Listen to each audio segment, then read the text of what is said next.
Present, we will begin the October 26th meeting of the Single Family Design Board. Will you call the roll, please? Bernstein present. Carroll absent. Geisler Here. Mosel not present. Woolery present. Zink Here. Mahan. Here. Thank you. Okay, open up public comment. I see no one in the audience, so I will close public comment. We'll move on to the approval of the minutes of October 12th. Is there a motion to approve? I'll make that motion. Is there a second?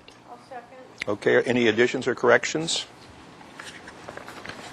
I had one, I think this is an addition, Tony, that I mentioned to you the other night at the other morning, that when we discussed the 2-year review of the Neighborhood Preservation Ordinance update, one of the things that I failed to mention, and I think it's something that needs to be given more consideration, is whether or not we want to continue with the separate review of the site plan as opposed to the architecture. As you know, we've done that in the past, and I felt that the board struggled with that kind of concept. Personally, I think it was an oversight when we did the ordinance to begin with, and it's anti to the way design is done. The architect goes out and evaluates the site and decides where he wants to put a building, and then he designs the building to fit that particular location. And I think for the board to try to second guess that is funny. Most of us have never been on the site, and so I won't be here in 2 weeks when you give this further discussion. I wish that you would kick that particular item around and see how you come down on it. That's the only change I have to the minutes. Are there any other changes?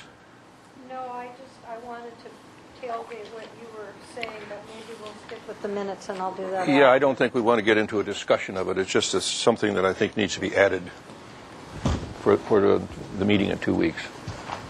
Mr. Chair? Yes. Just a quick spelling. Under item A on the consent calendar minutes, Okay. there's a note 3, and it Yeah. says add vertical elements next to the windows from sill to soffit, and soffit is just spelt with an I, not an E. But SOFFIT. IT. Okay, well, thank you for that. Very careful. Usually architects can't spell. You're special. Are there any other additions or corrections? All in favor say aye. Aye. Opposed? So ordered. Now we'll move on to the consent calendar, October 19th. Thank you, Mr. Chair. For consent, October 19th, we had item A, 933 West Mountain Drive. Final approval as noted. Item B, 1600 West Mountain Drive, was continued to the staff hearing officer for a performance standard permit. That project, you all reviewed a house that looked like a stack of books. Yes.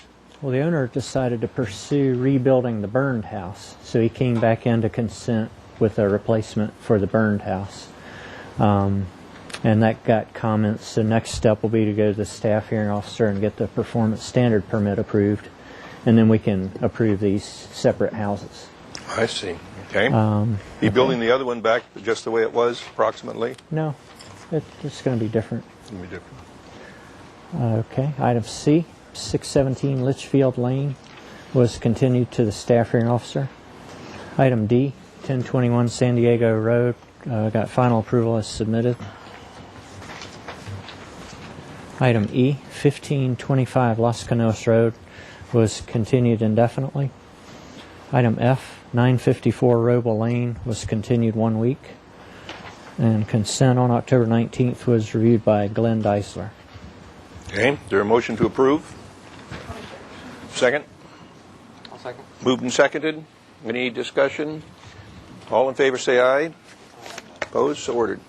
Okay, October 12th. Okay. No, October 26th. Right. Excuse me. Consent calendar for today, October 26th. We had item A, 1669 Las Canoas Road. Got final approval as submitted of the architecture. Item B, 1325 West Mountain Drive, was postponed 1 week. Item C, 762 Westmont Road, got preliminary approval of the architecture. Item D, 954 Roble Lane, got a final approval with conditions. And item E, 1444 Hezecita Lane was continued 1 week. And consent today was reviewed by Glenn Deisler and Aaron Carroll. Okay, thank you. Is there a motion for approval? Is there a second? Moved and seconded. All in favor say aye. Opposed? So ordered. Announcements? I'll repeat again, I will not be at the next meeting. We'll be on vacation. Yes, I'll be stepping down on item 7. on item 7. We have 7 items today? Thought we only had about 2. That's you. Yes, it is. You'll be stepping down. Well, I'll be on the other side of the table. Oh, okay. And Mr. Chair, I'll be stepping down on item number 5. Okay. Okay, Very well. Mr. Chair, we do have a change to the agenda.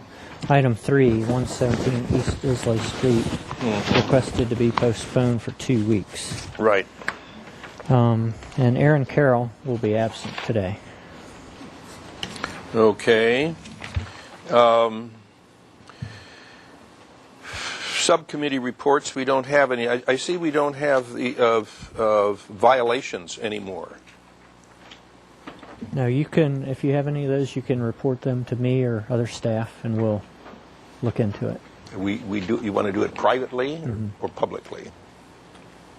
Just, you can communicate it to us anyway by email or phone call or however you want to do it, and we'll investigate.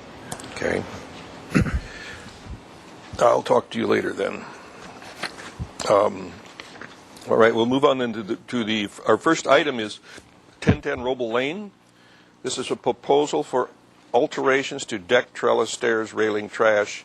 The lot is currently developed with a 3-story, 2,300 square foot residence and a 400 square foot garage on an 8,800 square foot lot in the Hillside Design District. This is a second concept review. Action may be taken if the board so chooses. And if you'd give your name for the record, please. I'm Dawn Sherry, the architect. Welcome. These are the same, but I was asked to confirm the location of the spa. The spa has a permit. It's behind the house. But I just showed it outside of the setback, which I'm sure it does. Okay. So it does have a permit. Okay, well, before you get started, let's read the minutes and see what we've got coming up here. This project was last heard on September 14th, and there's 6 items. Item 1, reduce the amount of glass railing and simplify. Consider a cable railing. 2, retain and enhance the stone veneer. 3, study a 6 and 12 stair pitch. 4, study the deck and its relationship to the first floor roof. 5, verify feasibility of the spa location. 6, incorporate more craftsman style detailing.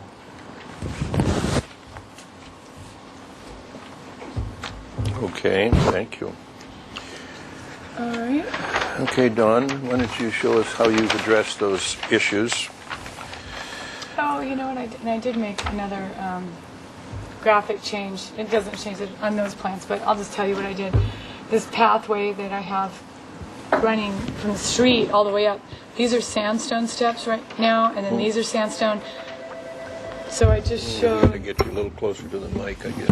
So I just showed the a continuation of that pattern, so that this became a nice continuation through here in a stone that a Okay. flagstone that would kind of Yeah, blend into the concrete, but it would right.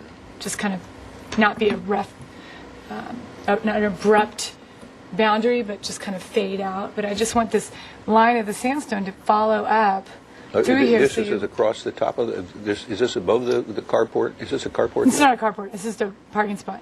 What's that line there then? What is that line? That line. It's a right- leader. for number 12 that doesn't look like it has an arrowhead attached to it. So outline of attached to car garage below. That's, Oh, I see that's it. this. No, Wait a this line here, that one right there. That's part Yeah, of that I leader. don't know. Yeah, No, you're it right. is. It's not a leader. There's nothing there. You can look on the photos if you want. But there's nothing Nice. there. It might just be where the slope starts. But Okay. It's not a change in material. no, This is all an existing It's all an concrete, existing driveway. concrete driveway? yeah. And what I'd like to do is embed the flagstone so that part of the problem is that people try to walk up the driveway and Sure. it's not very Nice. safe. So I would like to use I already went through this last time with you guys, but that was one of the changes that I made. Is Are you going continue to that. pour a new driveway so you can set that stone into it, or how will you fit it in? How I will don't know yet. You don't No, know yet. just- That's something you just- lay awake at night thinking. Yeah, exactly. I do that. Okay. So what we were asked to do is all of those things that Paul just mentioned, and I'll just go right to the elevations. We decided to incorporate the stone and do the entire understory of the stairs and the deck All in stone. in stone, and then this is a stone veneer that wasn't done very well, so we'd be taking it off and replacing it with a 5-point chisel grouted stone, and then it carries around the top of the header and down the other side, and then so it's a lot more money, but we just decided that it's really what would be best for the house. And what we had before, if you remember, was that a horizontal wood lap straight siding. Okay, that sounds So good. that, and then we have the glass railing, which we found a really nice, clean vertical cable railing. The reason they didn't want to use cable was because they're going to have small children, and the kids could climb on it. So we found this really nice cable railing that dies underneath the deck, and it's real clean. And then the top of the railing would be a clean piece of wood, and the posts would be wood, the vertical pieces. So it would be an incorporation of the wood with the vertical cable railing, and then the top rail would be a nice wood as well. Then the deck would be Okay. a Trex or something that isn't going to rot after 5 years. Right. And then I'm still working out proportions of the beam.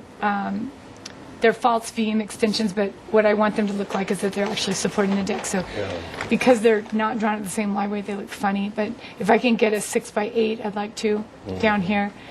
I had some bigger pieces on either side of the garage, but they weren't really working because they weren't lining up with the rhythm of my deck railing. But little details like that I'm still working out. But the biggest thing was the stone and the railing. Okay. And then one more issue was you guys had asked that we put us on the side of the house because of the neighbor. It's an existing deck, but you had asked us to make this solid because of the privacy issue. But I went by, I took some photos. It's a very tall hedge, and even if the hedge weren't there are no windows on the neighbor's side of the house that face north, not one.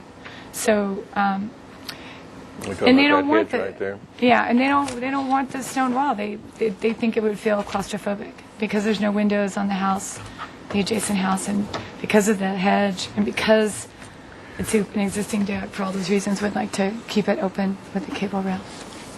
All right. I think And then what about was that the deck roof issue that we were talking about? I What don't was the know deck what roof? that was. Wasn't it over here? Maybe because the post wasn't shown, the existing post wasn't shown. Maybe so. I So don't there is an remember what existing that post. deck roof thing was. I know it was something to do with this here. Yeah, and there's a post back here that holds up the roof beyond. But it's existing. What about the stairs? We thought the stairs were too steep. Yeah, they're not too steep. They work? No, they were. Okay. Okay, craftsman style details. We're going to continue to work on Yeah, that. but you've got the also. double columns in the stone. I mean, the pilasters coming up, and then the little short wood columns. These posts are they going to be wood? Yeah. Oh, the wood cap. And I think that my cap piece on my vertical post would. And this is all come higher. existing stucco, No, it's wood. It's T111, I think. and We're and that's gonna staying. replace it with that. You're going to stay with Stucco. that. What? No, we're stuccoing. Stucco. We're taking it all off. Yeah.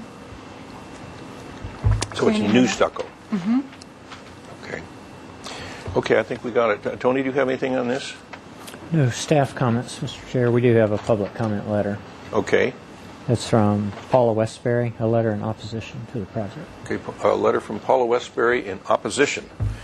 Okay, I will open up the public portion of this hearing. I see no one in the audience, so we'll close it, and it is to the board for your questions and or comments.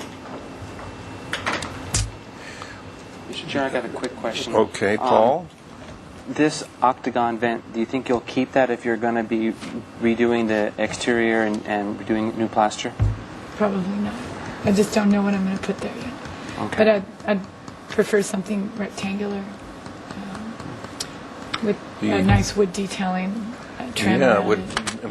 maybe you could find one, that would straddle that beam on either side, and Possibly. be a wood. That would certainly be more in the craftsman. But is this high fire? Oh, of course. Well, then think it is. the new rules for high fire, Yeah. or look into if the building department allows you to change it, then you have to do all All the that sides, stuff. so maybe you can't touch it. Maybe we won't be able to. Anyways, it was just something that I noticed. Don, just as a health, safety, and welfare issue between all of us, you might want to change it out anyway because they're so dangerous, and the fires get in through those vents. And give that some thought, Okay. because that's a real a disaster waiting to happen. To let the sparks go in those things, and they say more houses burn from the roof down than from the ground up, because the sparks get up into the attic and up in through these vents. What else do we have here? Yes. I'm just noticing on A2.2 that there's still some glass railing called out. Are you still Glass keeping railing? some of that? No, it's a mistake. It's a mistake, okay. Where is it? It's on the last page, and it Right says there. new glass Oh, yeah, railing that's gone. on the stove. Okay. The railing on the steps was going to be was a similar cable, but shorter. Yeah, that's nice. Okay. One other question. Yeah, Paul. Just the distance. You commented above the garage door that you were going to be putting stone up there. What's the distance between the header and the underside? Is it like more than 12 inches? A little bit. Because I'm wondering if you could do a fake piece of wood across there, like a lintel, instead of Maybe. putting individual Well, right pieces of now rock. there's stone above there, and it doesn't look very good, which is one of the reasons we were going to take it off in the first place. But then we thought just keeping it. So then, Is it are up these? there, Bill? No, It looks like stops. it looks like it's wood. It is? Okay. Yeah. Then maybe we just do a wood lintel above there. That would be so much more Yeah. appropriate. Yeah. That's too big a span for that stone. Doesn't look right. Okay. Any other comments? Yes, Bernie. A quick moment about the distance of the deck and the concern about the neighbor and the hedge. Okay. Let's look at that. This is this deck here, this existing deck, and it's at 13 feet or so. what? No, let's see, 11 or 12 About feet. 11. Bertie, did you hear me tell you that there's no windows on this side of the house, too? Right, I understand, but usually we don't, it doesn't get a personal, because this neighbor said, it's, what if the next door neighbor, it's just whether it follows our design guidelines is all. What if the neighbor next door decides to build a new house and put windows there? Then you're going to look at where our deck is and tell them not to put windows looking over onto our deck. Yeah. I wouldn't even ask for it if it weren't already there, and if it it's really going to make this deck feel claustrophobic to make it a solid wall. It's a question, I think, of, I mean, this is a minor remodeling, really, and here's an existing situation. Usually in existing situations, we feel like people have a certain vested right to what's there already. And if it's a major, if they were really reconstructing the house and changing the shape of a whole bunch of things, then you'd say, well, you've gone far enough, we're going to reconsider this deck. But I think it's reasonable to say this is an existing situation. The neighbor is used to it. These people are used to it, and there probably isn't enough. There's mostly superficial work here that we're talking about, stone veneer. Yeah, well, it's a good comment. It's a good comment, and we want to worry about these decks, but if they're existing, I think we have to, and it's not too much work, we need to bend a little on that. We can bend our guideline. And probably when the motion is made, it would be appropriate to mention that we're going to modify our guideline to permit a deck 11 feet from the property line for this reason or that reason.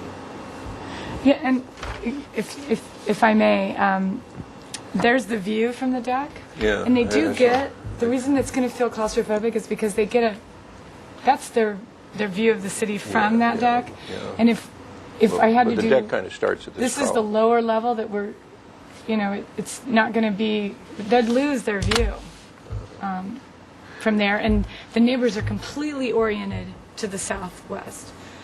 They don't look at the neighbors don't look at them at all, nor do they look in any... This is another thing about Roble is that it does go downhill.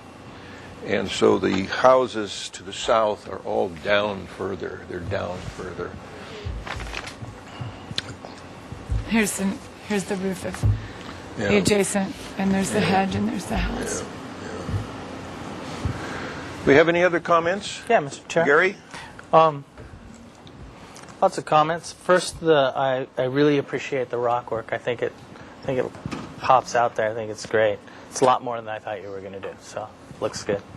And I think the trellises are nice. The detail on the trellises are nice. The corbelling underneath the posts, I think, should be a little larger if you can make them larger. They appear to be 4x right now. They look. Yeah, she mentioned that they were and going to be. Maybe you mentioned something about that. So I did. I'm still playing around with that. Yeah, at least- I think they should be a little bit larger. That would probably be a lot better. Let's get that into the minutes that we think that 6 by 8 And, would be appropriate. I think that's a creative solution. The vertical cable railing. I haven't really seen one in I like it. in action. Yeah. But I think it might look quite nice. I wouldn't call it craftsman detailing, but I think it's a good solution for what was previously proposed. So I think the project's ready to move forward. Good. Do you have any other comments? Are we ready to make a motion for a preliminary approval as a basis for working drawings with the comments? Garage door header? Garage door header, 6 by 8 outriggers. Study the octagonal vent, and The deck guideline. we're going to make an exception to our 15-foot side deck guideline. And this probably could go to consent with color board and all of the detail, whatever. You gonna stucco the fireplace, Jimmy? What is it now? It looks to me like it's T111. Then, Yeah, of course, yeah. yeah, definitely will. So is there such a motion? And wait, one question? What? Make a motion and then ask I'll a make the question. motion. Okay, there's a motion's made. Do I have a second? Second. All right, it's been seconded. Yes, Bernie? Do we have a plan for the driveway yet? Or are you going to take up the driveway? We'd like to in the future replace the existing concrete with a colored concrete that blends more, but right now the plan is to just really emphasize the walkway from the street and add more flagstone to make the connection between the stairs, the existing stairs, by probably jackhammering a portion of the concrete out and then bedding flagstone into those areas and feather them out into the existing concrete. You'll have to saw cut it Yeah. in some kind of a funny shape, and Yeah. then they'll Fill it in. make the stone fit.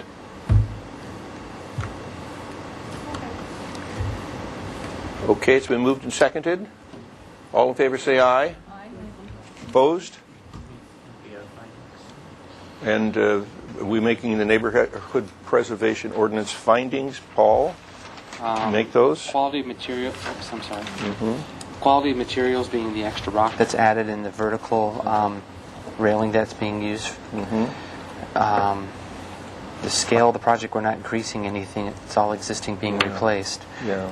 And High quality details. yep, high quality details. Like you said, it's a very minor remodel project of an existing structure. Okay, and mentioning that the our 15-foot guideline will be we're going to make an allowance for 11-foot in this particular to this existing deck. Correct. Okay, all in favor say aye. Opposed? So ordered. This has a 10-day appeal period to City Council. Thank you. I think it's greatly improved. I'm very pleased, and I bet you're pleased too. And so will the clients be. It's on a street, and it's in a neighborhood where the investment will pay off. Believe me. It's hers. This is ours. Oh, I'm sorry. Okay. Oh, good. Well, we can start, but nobody's here.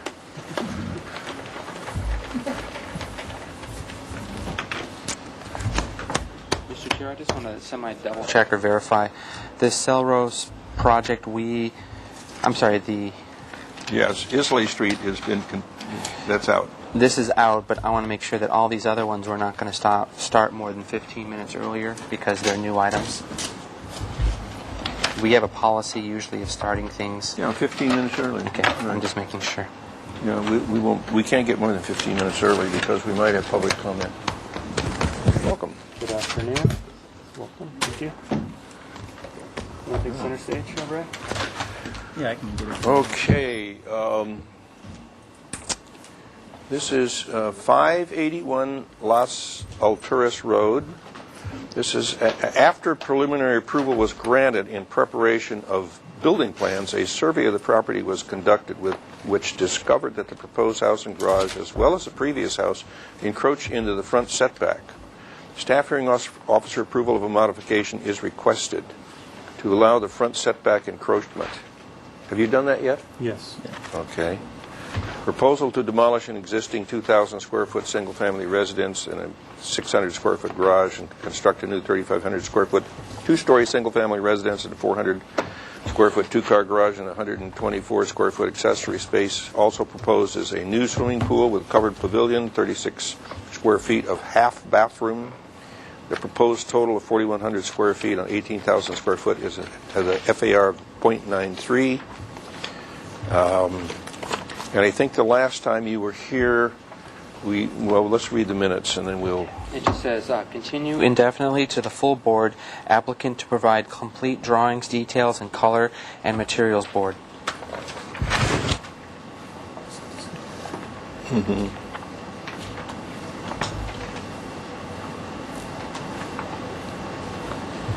Right. I think the last time we saw a lot of new ideas that were not too were not completed in terms of the drawing. So now you can take us for a trip on what you're... Actually, Mr. Chair, if I can go back to the previous SFDB review, just to remind us, you probably addressed all these items. Number one, this is from May 26. Study the garage door and provide details. Verify that the Mirador window is allowed to encroach in the setback. Study the tower roof. Provide detailing for windows at curved tower area and show tree canopies at mature diameter. provide fire-resistant screening and privacy to the west, and project preserves trees. This looks completely different than what we saw before. Is it? It is different. This is the same as last time. So what we've done when we were in front of you last time, I think you guys basically said this was a departure from preliminary, from the standpoint of we went pretty strong in the detailing of Moorish architecture, and so we went back and regrouped. We simplified some, and we added all the detailing. So we currently have, I think, 9 sheets of architectural details, which detail every condition of the building, and you know. Okay, but if in other words, 2 times ago, the drawings that we saw 2 times ago was what got preliminary approval. Is that correct? Yes, and this is. So yeah, let's just refresh our. So I mean, when this gets preliminary approval, and then we see this, I would rule that was not in substantial conformance to this. So we're kind of back into preliminary. This is an application for a different building. I don't think anybody would suggest that those two are alike. If I might. The size, bulk, and scale is a lot different. I could add some comment to that too, if you'd like. Yeah, just the direction was actually to redesign this to be more like the house. I see. That was a request. Maybe we need to go back in two times. This was what was presented prior to this iteration here. And so you're right, Brad. The request was to tie that pavilion back to the same architecture. So this really was this was before this. Correct. And this is now morphed into this. Yeah. Correct. What happened with that when we went back to the when we had to get the modification, the way this lays out was kind of lengthwise from front to back on the property, and they would allow the encroachment of the garage and the main house, but they said absolutely not with this. So what we did is turned it 90 degrees, so it pushes back on the property about, I think, like 8 feet or something like that. And so what it did is it just turned 90 degrees. Rotated it. If you look at the site plan.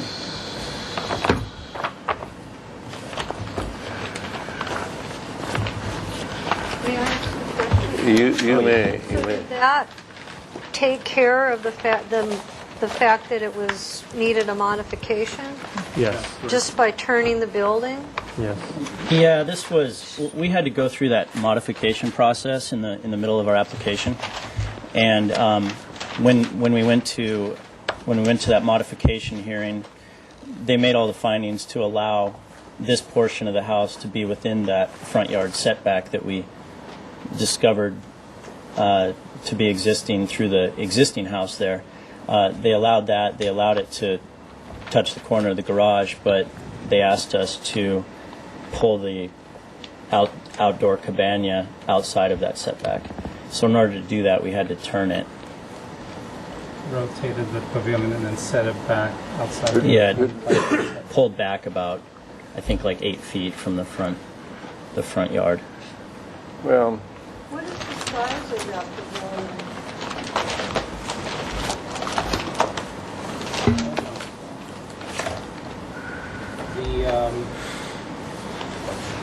The powder and sauna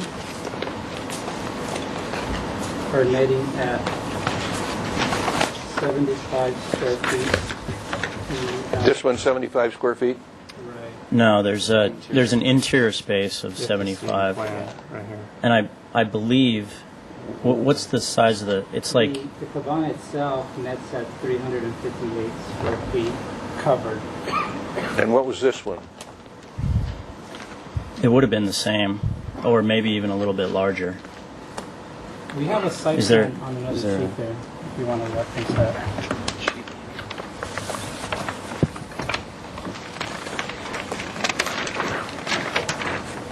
Here we go. This was the current design that went in on the cabana. And now, so you're saying you just turned it this way? Turned it so that this whole corner here, once we discovered that this line was impeding into that space, we turned it 90 degrees. Well, Tony, have you been reviewing these? These are significant changes to the preliminary drawings. I think an applicant has a right to change his mind and to come with a different design. But I think it's confusing to the board when they think they've got a preliminary approval and then there are substantial changes. It almost makes me, I just look at this here and I look at this here, it's much bigger, appears much bigger to me. This, and this, it's just different. It's a different design. These windows are big, these are little tiny ones. This is total, look at this fireplace and this fireplace.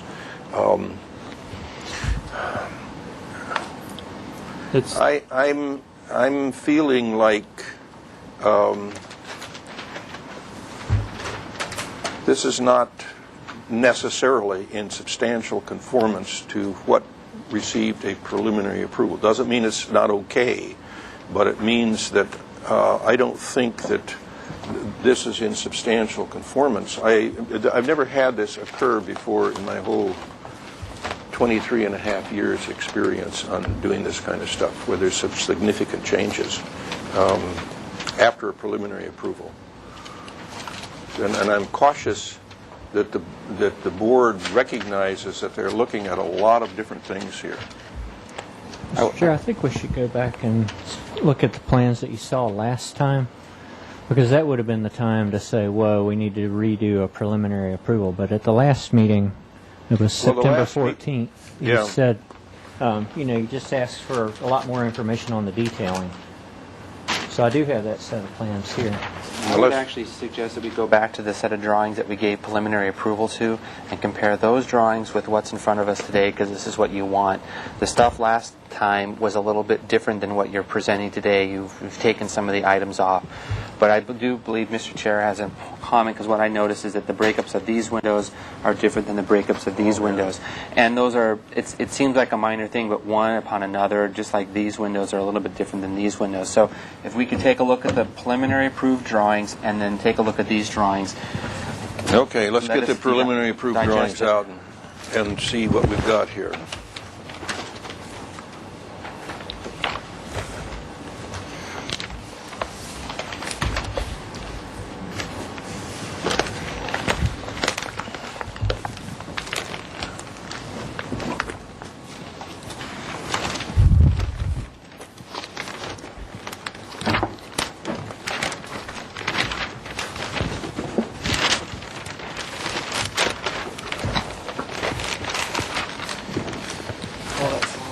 It's the color sheet that you were referring to. No, this is an 8th scale, and what's this? Quarter? Or is this quarter? Well, we just blew it up to, just to get it onto the 24 by 36, but it's close to the drawings that we submitted are at 8th scale. These aren't to any scale. Not the color board. Should we compare to? Let's get the working drawings out so that we have something that we can compare in terms of scale drawing. We can use that.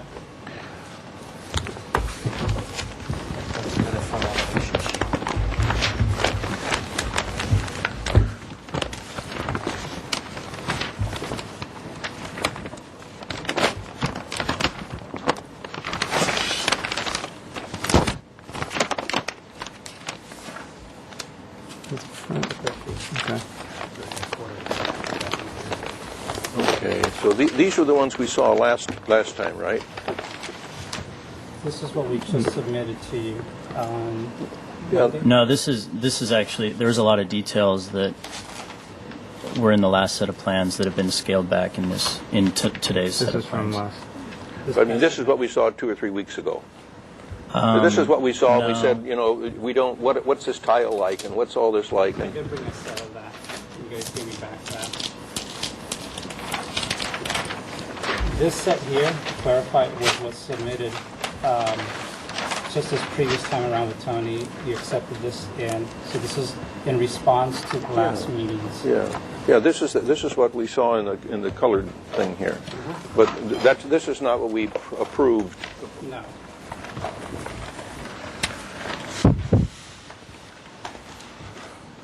So this was May 15th. Is this the one that got the preliminary approval? Yes, it was May 26th. Okay, so this is our this is a preliminary approval here. And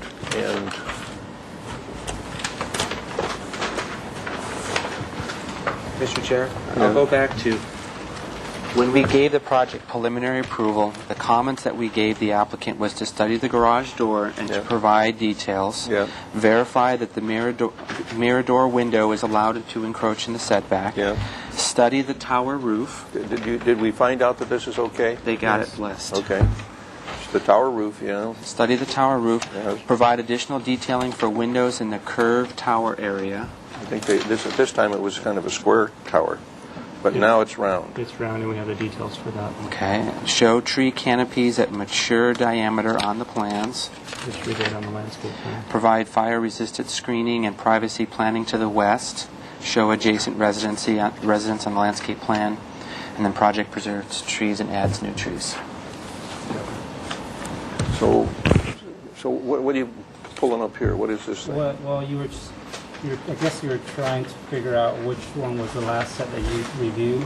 This was the set that we brought with us last month on the 14th. Okay, well, let's see what the elevations look like. This set is what we resubmit, and this is what we're asking for final approval. So you'll be able to see between these two here the changes that we did, and get us back to what was preliminary approval. I think on this set there was some of the details that were maybe a little bit too, I guess, Moorish, is that what you call it, that were kind of too much of a deviation from what was preliminarily approved. So on the set that's underneath these, some of this stuff was significantly scaled back. So that's what the big change you're seeing here. I think there were some things that were disliked. But the way the meeting went was that since there was no detail on this kind of stuff, we didn't know what kind of tile we were looking at. We didn't know any of this stuff. We didn't really get into scrutinizing whether or not this fireplace, this new fireplace here, conforms to this in terms of its size, of its proportions. This got turned since then. So, I mean, this had a fairly narrow street presence, and now it's got a wide street presence. We didn't get into the details of those things because we were focusing just on that we weren't getting enough detail on the details, let alone to start saying on top of that, blah, blah, blah. So, but I understand. So this is out now, and you've got a new thing here. Okay, so we're going to look at details, and we're also going to look at substantial conformance with what received preliminary approval. I think the board needs to do that because this is what we bought off on. This is our contract with you.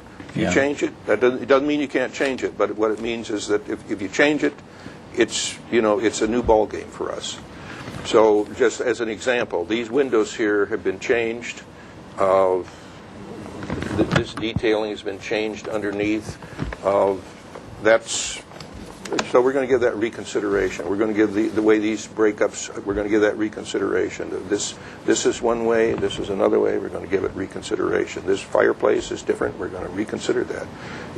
Is this thing switching around make sense? We're going to reconsider all those things, plus the details.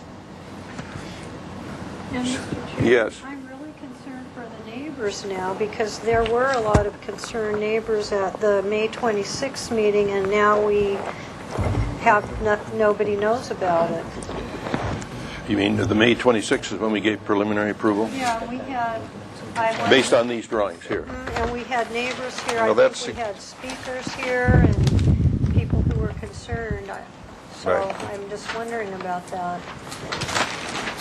Well, it's definitely a complexity.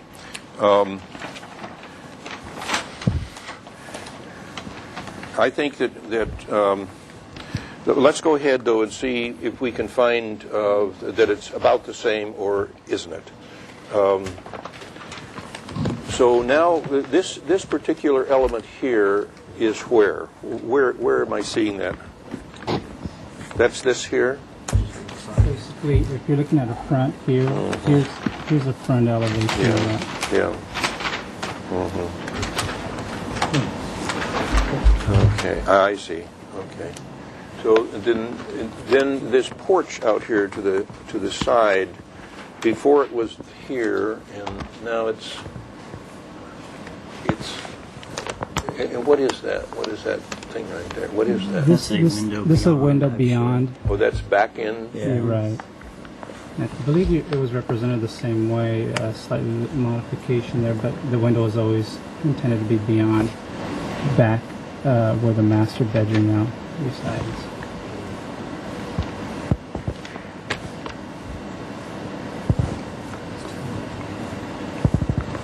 So this thing has gotten bigger, or has it just gotten different? It's the same size and plan. Well, one of the things. It's the same size and plan. Yes, It looks like the roof is different. Somehow this roof looks more. You asked us to lift this up at one point. Really? Yeah. Or you asked us to consider it, actually. At one point it was shorter, and you thought that if we brought the roof up, that it would mass better as a special element coming into the entrance to the house. I don't know. And this wall right here behind looks quite wide, and the window seems to be in proper proportions to the wall. Here it seems very short with a big window. Why did this wall get shorter? What's changing here? This is much. Yeah, it's pulled back. And this was a hip. Now it's a gable. Why is that? What's going on? And then there's some kind of a. What's that there? That is a hip. Yeah, I think this. And then there's a long thingamajigger here that's not here at all, and then there's these little tiny windows when they were these big windows, and there was a balcony here. that point right there is this point right here. Yeah, I believe you on that. That point right there Is this point? is right here. So there's another. Somehow there's gotten to be another jog in here some way. No, it's That's here, right? This is this gable here now, and then this is the hip. Yeah. And what was it before? It was. We can't see it.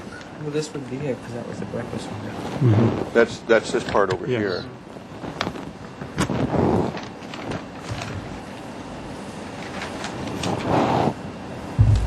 And we're not into comments. We're just trying to understand what we're looking at. Let's just move on to the other end of the house here and see what the tower and the garage and all that stuff look like. So here's the tower, which now looks like it's octagonal. It's Circular. It's circular. Mm-hmm. Yeah. This part looks flat. Is that flat? No, it's circular.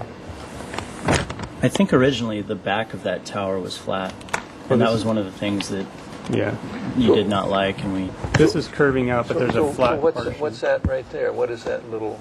The roof is octagonal. is segmented. But the lower portion isn't? The plan is this circular, and then this part right here is cut in. You can see in plan where this is cut in. So this back part is flat back here, but it's curving around, and then there's this section is inset into the curved plan. So to see it, if you look at it in plan, well, the roof is round.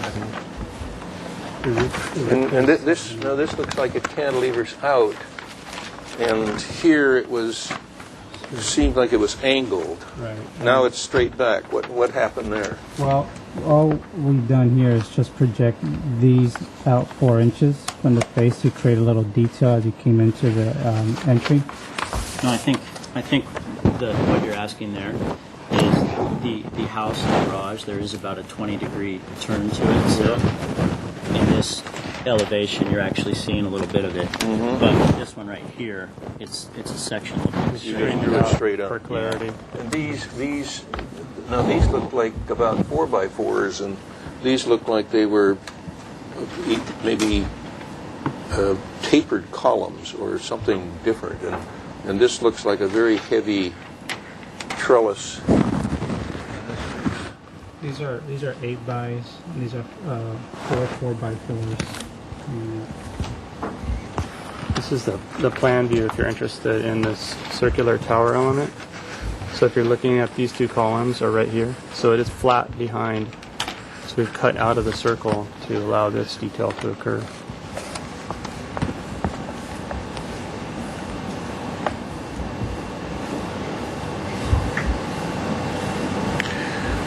Okay, let's look at this.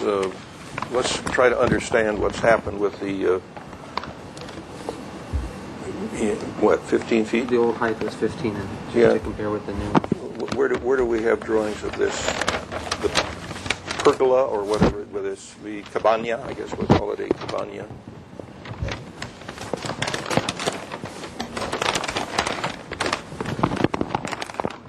So what do we have for a height here?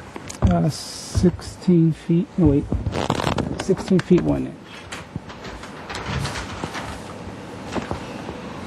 This didn't have this big cupola.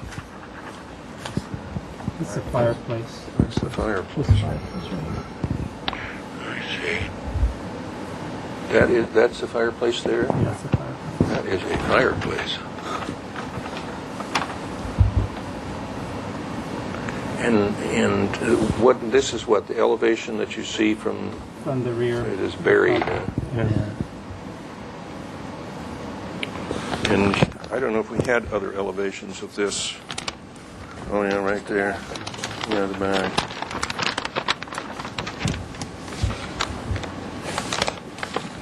Just a curiosity question. Is this fireplace a true masonry fireplace, or is this going to be a zero clearance with a metal flue and a metal top? zero clearance.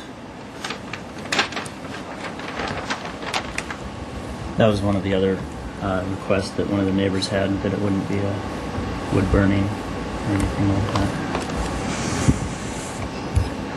Okay, you have anything on this, Tony? I think everybody understands the difference, pretty much the difference. I'll open up public comment. I see no one in the audience, so I'll close public comment. I take, Bernie, I take your comment very seriously, because this is a substantial change from what the neighbors saw in terms of character, architectural style, etc. It's not, with the exception of the cabana, I don't think it's too much bigger in terms of size, bulk, and scale, but it is different in terms of its massing and proportions, etc. So it is to the board for your questions. If any of you have any questions. Mr. Chair? Yes. Just a question to the applicant. Since the preliminary approval, has the square footage changed on this set of plans? Yes. Up or down? Up, is it 200 square feet? I think it went up like something like It went from that. 93% to 98%. Or FAR? Yeah. Mr. Chair, another thing to consider, this house, a lot of the front of it was in the front setback, and it got a modification approval. And you really can't alter the massing within that setback. I don't know if you did or not. I didn't really notice the massing changes, but No. It didn't change. I think it was just a matter of going from hand drawings to CAD drawings, essentially, right? Mm-hmm. Isn't that the... Just trying to square everything up. I have Paul? another question. How did you determine the overall height of the structure? And how was it noted here, and how is it noted on these drawings? It's actually shown on the elevations, and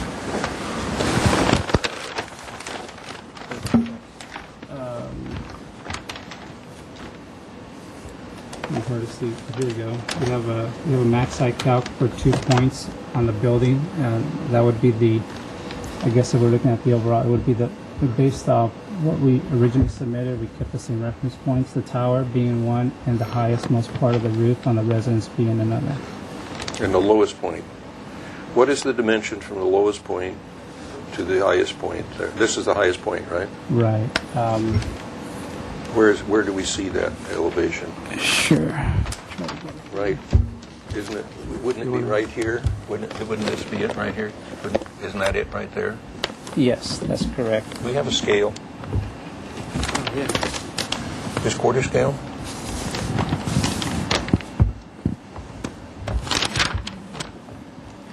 I'd say about 28 feet. So it's pretty close to what this said, 29 feet. So the height hasn't changed, but the size has changed. The FAR has changed. The street presence of the Cabana has changed in terms of, as you drive by, what you see. Let me see, where's that Cabana again? I lost it here. Do you have that side section?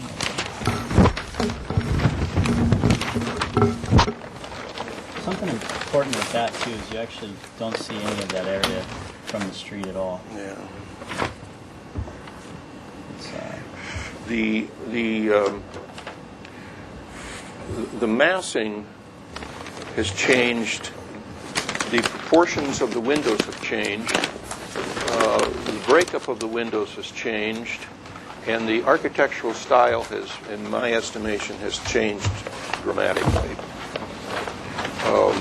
This was, at least with apart from this thing here, this is a fairly straight, yeah, a little one there, but this is a fairly straightforward Spanish Andalusian style building. This is a Moorish or much more Islamic, Indian. You might say it's Moroccan. You should.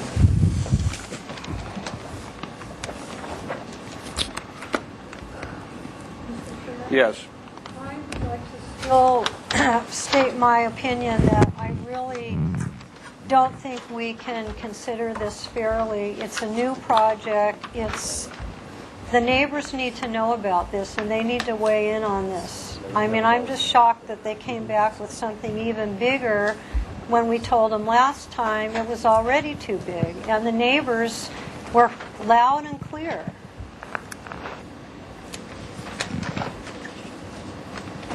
Well, I think that it's fair to say that if you go from hand drawings to CAD drawings and the FAR goes up quite a bit, maybe you need to go back in and tighten up on the CAD drawings because I think you need to hold to that. When you're over 85%, and on a fairly small, the lot itself isn't small, but the buildable area of the lot is pretty small. And so that change plus the change of the Cabana and the mass of the chimney associated with the Cabana and the mass of this particular chimney and the proportions of the windows and the loss of this wall, the simplicity of the way this roof worked, and now there's a gable and there's a hip, and I don't know how the rest of you feel about it, but it's a real substantial change as far as I'm concerned. Mr. Chair? Yes. I would agree with almost everything you said, and I wrote down simplicity as soon as I kind of understood these drawings. I appreciate the Moroccan or the Islamic feel, but it feels completely different than what was presented to us here. And like Mr. Chair said, the way the roofs work here were so simple, and the scale and the massing was completely different. We don't even have a gable roof on this plan. but yet on the new plan we have a gable roof. So, and I wrote down the window breakups, the fireplace, little stuff. But I'm really not liking about the 200-foot, change in square footage. I think we have to work backwards.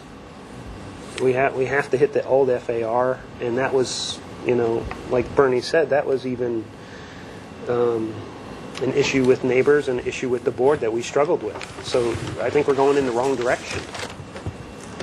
Okay. Paul, Gary? Still looking. Mr. Chair? Yes? I would agree with the increase in footage that needs to be reviewed, and the roof line bothered me a little bit, but I really didn't spend a lot of time with that. I was looking at the details, seeing how that's what we were supposed to look at. And I'm seeing a lot of mixed information on what type of roof material you're having. There's some information about a double starter row. There's other information like your details on the plan that don't indicate that for the mission tile, and I'd like that to be indicated. There's some indication about your screen work, your metal screen work, and the submittal that you have is actually a wood screen work, and it doesn't really reflect what you have on the plan. So I'd like you to verify that and make sure that that is not going to be something that's not going to work in the high fire area.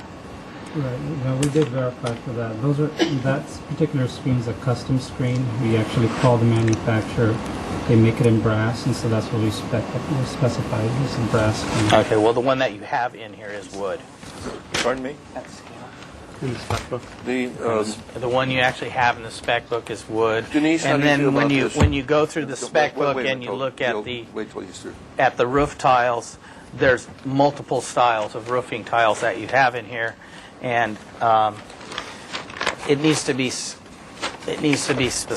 You can't have a sheet of them and go to the next page and we got a different color, and go to the next page and we have a different spec. So What we were trying to do is the specification book is supplemental to the core materials board. This is the specification which we should be able to find a specification for the U.S. tile, the You should. 2030 boost. yeah, and when you do that, spec out what you're going to put, not a variety. So so we know what's installed in there. So we know what you're proposing, and not guessing which one you're going to propose. And the same thing is with the details. When you take the details of the manufacturer's details or your own details, make sure that they meet the quality of standards, like the double starter row, and not a single one like you're depicting on the A sheet, on the detail sheet, So the graphic on the roof on the roof rake, needs to match the boost. needs to match the booster tile. There was some other details like on the Mirador window. You just didn't detail out what the corbelling was, and I'm assuming it's 6x8s from what you used everywhere else. But and there also is, I didn't see a detail of how you're. I kind of see how you want to do the rafter tails, but I'm not getting the same idea on the rafter tails on the design on your plan as you have on the details, and it makes it the appearance of your overall elevation changes a little bit. They're quite detailed. How do the board members feel about the changing of the orientation of the cabana and also the massing of the chimney and this other chimney here, this other outdoor fireplace that we have? I feel like the master bedroom chimney is really. Actually, the outdoor chimney here, I think it's pretty excessive. It's really large. You mean the one proposed today? Yeah, And also, Denise, you want to weigh in on this? Because Yes. The cabana switching, if it's not visible from the street, which the applicant said, I don't have any problem with it being turned around. I do think that the top cupola needs to come down. I think it's way up high in the sky and could nestle in a lot better. The chimney? Yes. And also I see what you mean about the changes in the roof line. It was much nicer in its other form, I thought. I think that here's the problem we have. We see drawings. We give a preliminary approval. It's a certain style of building, and it's got certain massing, and and the neighbors have come and they've weighed in on it, and we send you on your way to come back with the details pursuant to this particular piece of architecture that we've approved. What we get is a really different piece of architecture. Not only is it bigger, and not only is it massed differently, but the character is different. This is the Moors were in Spain for 700 years. So a lot of Moorish influences in Andalusian architecture. You go to the courthouse, which is an Andalusian building, and it drips with Moorish design. There's no question about that. But when you go to Morocco, that's a step across the Mediterranean from what we're used to in Santa Barbara, which is Spanish architecture. It's like going from Brittany in France across the Channel over to Cotswolds in England. It's different. It's sort of the same, but different. I think that I'm not sure that this new design, which is much more Moorish and much more sophisticated, much more palatial feeling, is appropriate to the neighborhood. And the neighbors haven't weighed in on this, and I don't think that that's appropriate. We're here to protect the neighborhood and to make sure that the neighbors get to say how they feel before we make our decisions. We made a decision on this, and this was acceptable. This, in my estimation, is not acceptable. So you have two things you can do. You can bring your drawings here back into conformance with this, or we're going to have another hearing and we're going to notice it and we're going to let the neighbors come back and say their piece. And in the meantime, I think we've got to stick with the size that we approved and the FAR that we approved. I don't think we're going to let you bump up the FAR from a preliminary approval. We're not going to let you do that. So you're either going to have to crank this thing down, or you're going to have to come back and say we want a new preliminary approval on a bigger house, because it just isn't. It just doesn't feel good. And this is I'm not saying. I mean, I know you're well intentioned and you didn't mean to be tricky or anything like that, but it doesn't fit into the process that we have that treats the neighborhood fairly and treats the board members fairly in what they approve and what they expect when you come back in progress with details. That doesn't mean you change everything else. It just and the proportions of these windows are very, very important to the architecture, and the scale of these pergolas, etc. That the chimneys are in proportion to the building, and that the fireplaces. You're going to have to go back and decide either you're going to conform pretty closely to this and absolutely to the size, or you're going to come back and say, we've reconsidered it and we want to go for a new preliminary approval. Otherwise, I don't think we have a fair process. I would like to apologize for the last meeting, because I think we all thought on our side of the table that the direction was to come back with additional detailing. It wasn't that, you guys, you've radically departed and you need to either come back with a smaller building and revised details, or come back with a consistent plan too. And I call it, anyway, so we apologize. We didn't intend to disrespect you guys at all. No, I don't. I didn't want to suggest that you wanted to be disrespectful to us. But you have to understand, though, that maybe you're new to this. We've been doing it for 2.5 years now, and so we're still kind of new to it too. But we're really very, very careful that we don't do anything that down the line the neighbors come back and say, "Holy cow! This was not the building we saw here. It's totally different. What are you guys? What are you doing?" We can't do that. And also to staff, it's very, very important that there's consistency as we move forward in what was approved, and that we can't diverge so dramatically from what was approved. We were supposed to be going to details, not to a different piece of architecture, different style, different size.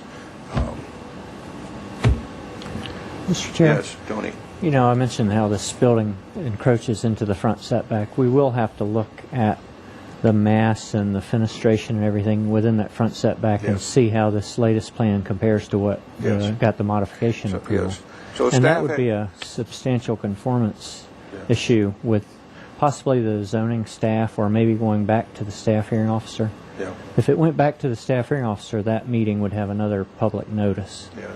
But we won't be doing another public notice for it to come back to the SFDB. We do have interested parties, these neighbors, and it's up to them to follow the project. They do get all the meeting agendas. Every time this comes to the board, they get the agenda in the mail, and it's up to them to follow that.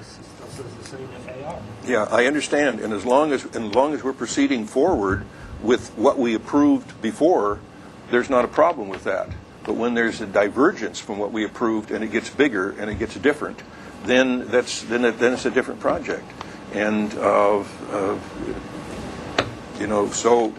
I think what we're going to do is we're going to continue this for the applicant to review what you want to do. Either you want to conform to what was approved, was given a preliminary approval. That's our contract with you. Or you can make an application for a different, for a different house, a different approval.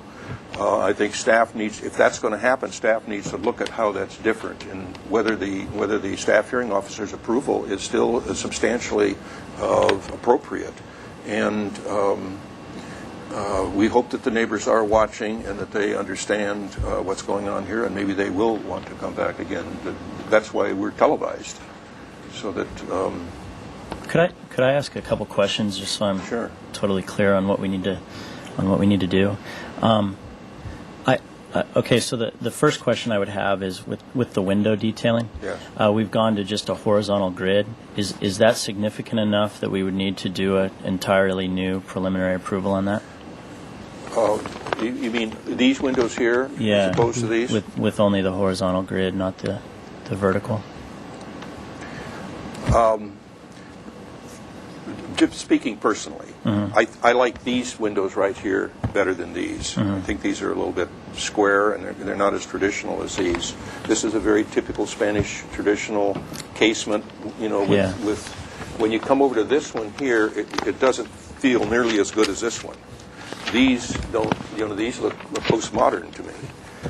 So to answer your thing, some of these windows are an improvement and some aren't.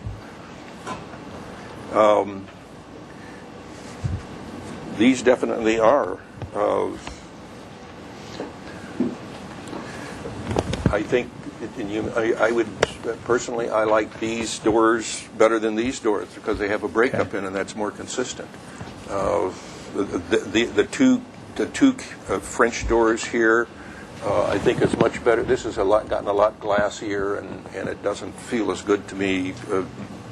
Typically, Spanish architecture and Moroccan architecture is massive, with a lot more wall and a lot less window. So this definitely could be improved a little bit, and to some degree, this is an improvement. This roof and this gable thing is not working. I would never vote for that myself, personally. Mr. Chair? Yeah. If I can just say two items. In a previous project, there was a project that came through after getting preliminary. The plates changed from 8 foot to 9 foot, and it wasn't advertised to us, and we found out purely by accident, and then we realized that they were here for final with a full set of working drawings, and the building grew by a foot, and it wasn't disclosed to us. And that's the kind of stuff that we're wary of and need to get, so we need to know about. So if there's any changes from this drawing set to this drawing set, we just need to know what they are. And if it's a couple, 5, 10, 15, that's okay. Just tell us we changed this window to style to this window style for these reasons. Yeah. But as soon as you get into 75 changes, you have to realize, ask yourself, we've got a different project. And so you have to go back and understand, we all are professionals. We know going from 1/8 inch to 1/4 inch, there is a change, but the square footage shouldn't change by like 15 square feet, not 200. You need to squeeze yourself back down to the old number. A little bit here and there, we all understand. But you also need to inform us this changed for these reasons, and then we'll study it. These changed for whatever reasons, and we'll discuss it. So I'm going to entertain a motion for a indefinite continuance for the applicant to bring this into conformance with the preliminary approval, and in terms of architectural design, size, FAR. I think that I'm hearing the board does not have too much problem with turning the cabana from one side to another. A chimney only has to be 2 feet higher than the ridge, so and be in proportions to the building. Well, a wood-burning fireplace, right? So these chimneys add a lot to mass and to height. Please study this fireplace. It looks, personally, I think it's clumsy feeling. It's not elegant. It really helps, if you don't mind communicating this stuff, because it was a little hard last time. There wasn't as much communication back, and we obviously continued down the path. All the little things are helpful. It was probably my error to not take more time with you last time. I saw so many details in quarter scale that weren't spelled out, further in the sheets when we were. That's what we were really, and totally different from what we had approved. That I said, go back and work this stuff all out. I should have made sure that the board looked at all of these things more carefully. All right. So, yes. May I weigh in just a little bit on the garage door? The new one I like much better than the old one. Yeah, and that was one of the things we asked the garage door would, and you did the Mirador. Yeah, there are some beautiful Miradors around town. There's a beautiful Mirador on the Meridian Studios on De La Guerra Street, the 100 block of De La Guerra Street. There's on Canon Perdido Street on the 200 block. There's a beautiful Mirador. There's a beautiful one at 727 Garden Street. Go and look at those. They're wonderful. I'm glad you're putting one in, and they're wonderful features on a building. And there's the right way to do them, and Santa Barbara knows how to do them. Mr. Chair, one comment to add on. Verify with the building department where you can use wood as a wood veneer and where it has to be, GFRC or plaster that's painted like wood. Because your high fire, the rules have changed, or heavy timber. Okay. Just verify. Are you opposed if we want the wood grain, if we were to use a fiber cement product? And paint it brown. And painting it brown? For the panel. You might have to because he is high fire. But you're okay with that? We'll see the details.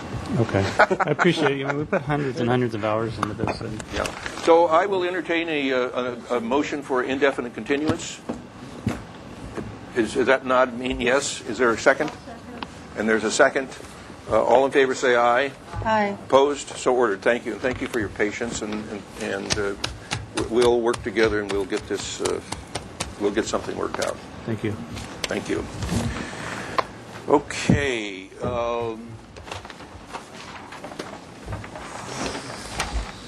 We're still ahead of schedule because of item number 3 has been Give him another 15 minutes. Postponed. We'll take any minutes you give us. There's a lot of details. I'm game. You have a lot of other questions?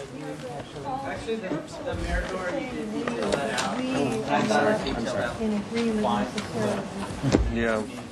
I think we better send them off and let them pull this thing down and look at the massing of the roof.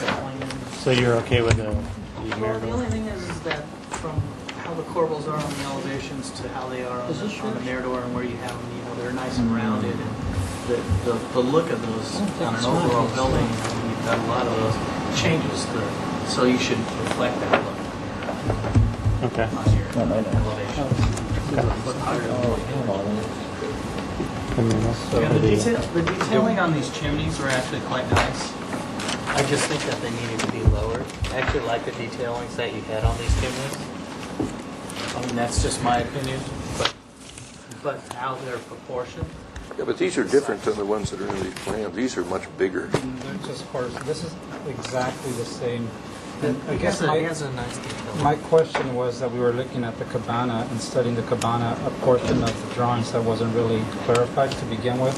And I think that at least from my understanding, would like to focus on the residence and what we submitted last and what we submitted now, and then kind of go line by line what deviated significantly so that when we come back, we're not doing this again. Okay. Pull it down. Yeah. Besides, and just, I understand kind of going from 8 scale hand drawing to AutoCAD, and I think we all do this for a profession. There's also the question about being in the setback that was unknown to us when we did the topo, so we had to squeeze back the building. That should make it smaller. We had to rotate this, and then translating a hand calculation to a fixed AutoCAD, polyline calculation. And so you got to understand that there might have been some discrepancies on the 93% FAR. What we're telling you now is that 98% is an AutoCAD calculation. Too big. But 98%. I think we're 98%. We're hearing you loud and 98% clear. is We too need to big. reduce that. Yeah. If you would have told us that, we would have said too big. Yeah. And Take a bedroom off. And the other thing too is that was one of the things that the application did say when we submitted was list out the items that changed. I clearly noted that we went from a 93 to 82% prior to meeting on September the 14th, which wasn't raised. And so, to kind of go through another month's worth of work and then come back and then just being raised now is, at least for me, I just didn't get that sense that we needed to kind of deviate back. I thought we were still within our 100% allowable FAR, and we were within an area that, by your standards, calls it out as an area that can be adjusted. There wasn't a fixed FAR, I believe, for this site that said we had to be within a certain percent. The 100% FAR is not a target that you should aim toward. It's the absolute maximum. We don't even want to go there. We want to be at 85% is where we want to be. And when we recognize sometimes there are reasons to go above that, but we don't want it to slip from 91 to 98 and just say, oh well, it doesn't matter, because it does matter. It does matter, and I guess that's my fault for not catching that, but I just did want to point out that it wasn't something that we're trying to disguise. It's something that we did note in the application. I practiced architecture for almost 50 years, and I've designed a lot of buildings that were too big and too expensive, and I've had to come back. So I understand how that has to happen. It happens all the time. We appreciate your extended time, and hopefully next time we'll have it right for you. Thank you. Thank you. We'll take item 4 at 4:30. So we'll give you a 15-minute head start on that one.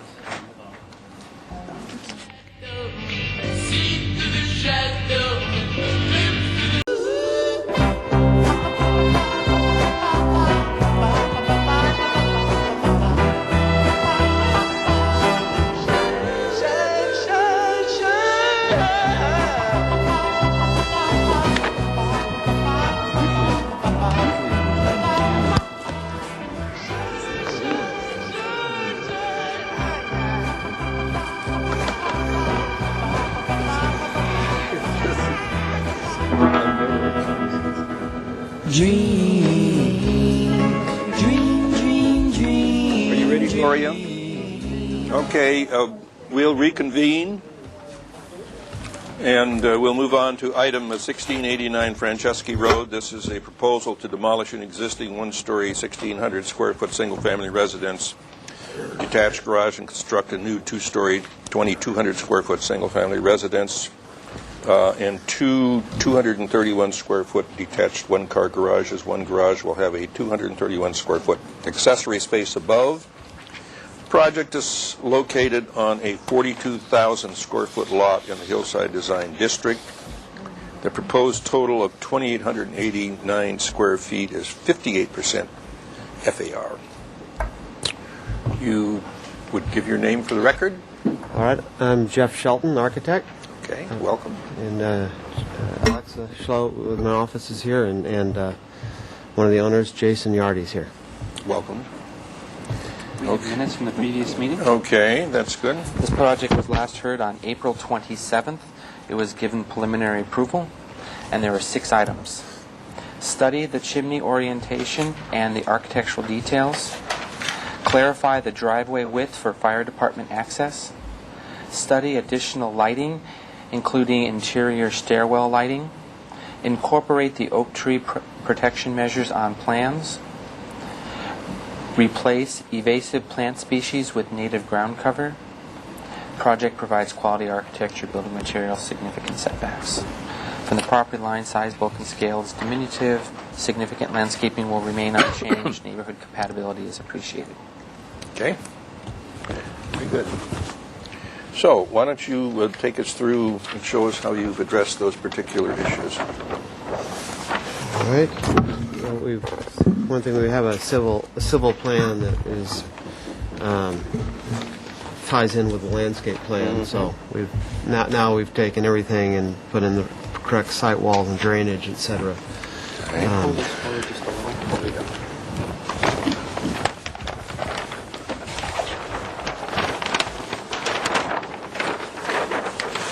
We've kept most of, let's get to the landscape plan here. We're still on existing plans.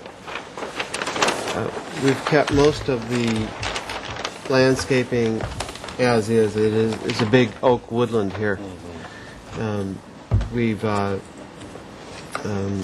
We addressed, one of the issues was last time, how can we screen certain neighbors? So certain neighbors wanted some screening.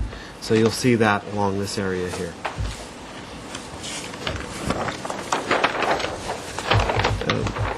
There's existing pittosporum hedges going, and we're irrigating them, and we're adding more pittosporum in this area just to keep that same tree there. And that was actually satisfactory, or appeared to be satisfactory last time from the owner. I see here today. Okay. We had questions from this neighbor also regarding some of these this view here. We've filled this in with. We've added choke cherries and things. There are some choke cherries, a lot of existing oaks. And we did show pictures last time. There's really not a lot of, there's a lot of vegetation all in here before we get that house. We've tried to pull any, there's some English ivy or stuff. We got rid of all that in this area here and tried to clean it up.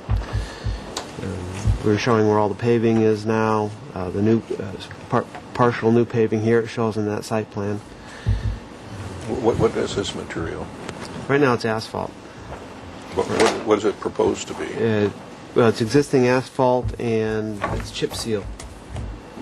Nice. And that goes out to this driveway, and this turns back into just a straight asphalt here. And I'll get to that. That's one of the questions about the driveway in a second. Right now, it's very shady area here, and we've tried to just locate where we're going to be disturbing the ground. Is all we're really affecting and keeping this the same.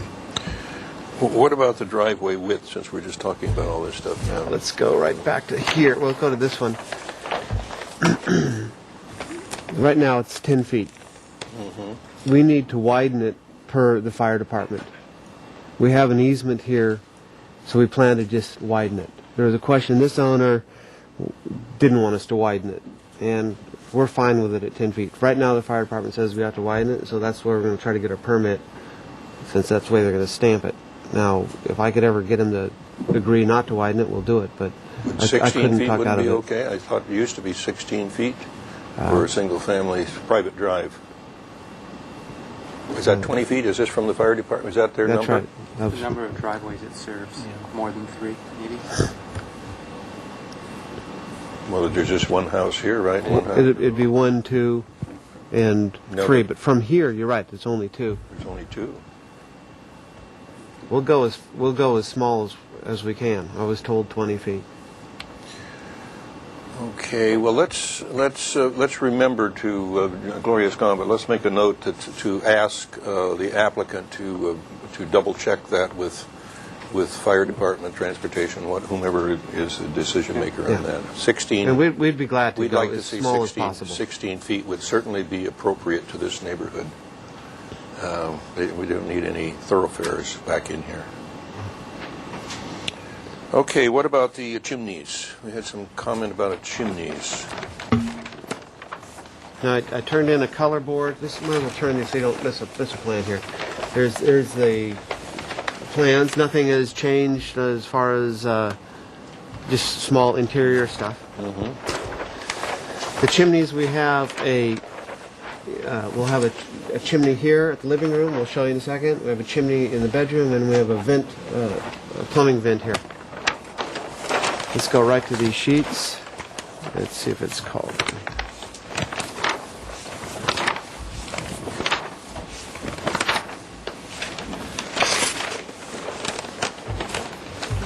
We have actually we have the chimney at the living room.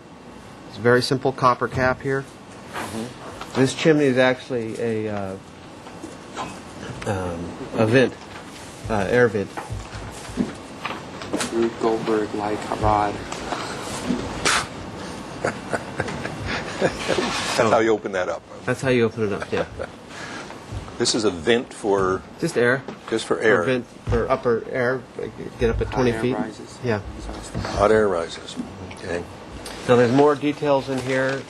That comment was chimneys and exterior details. Yeah. Well, I guess we need to look at those in relationship to the elevations, right?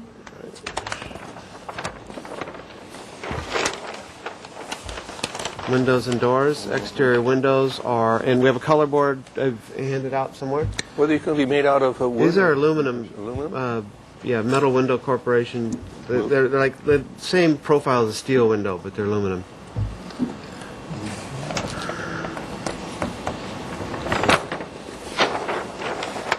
Now the details, some of the main details. It's quite simple building this way. It's a concrete house. It's an insulated concrete block and basic concrete roof. And so we'll go to this detail here. And most of the gutters are integral in. You'll see how we put them. And in some cases, there might be an exposed. I have a supplemental detail for over a door. So we have 2 gutter details coming up.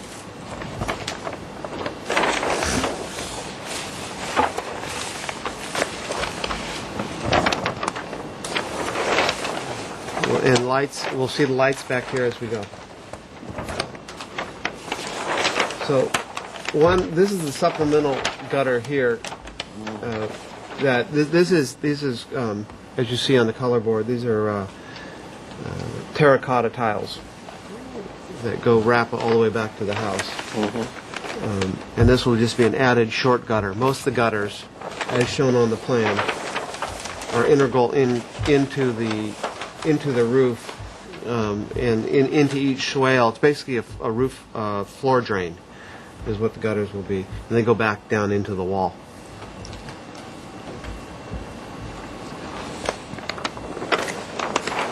So the roof really is a sloped roof deck.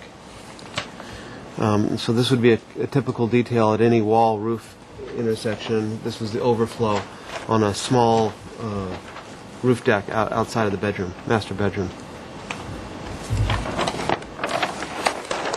The window, exterior door sills, these are all 12-inch walls. Exterior door sills are a cement tile in the interior, and we'll have a marble threshold and flagstone. Will get us out, rest of the way out of the building. Then it turns into flagstone on the patios, and the roof details and the wall window details. Here's that aluminum window section here.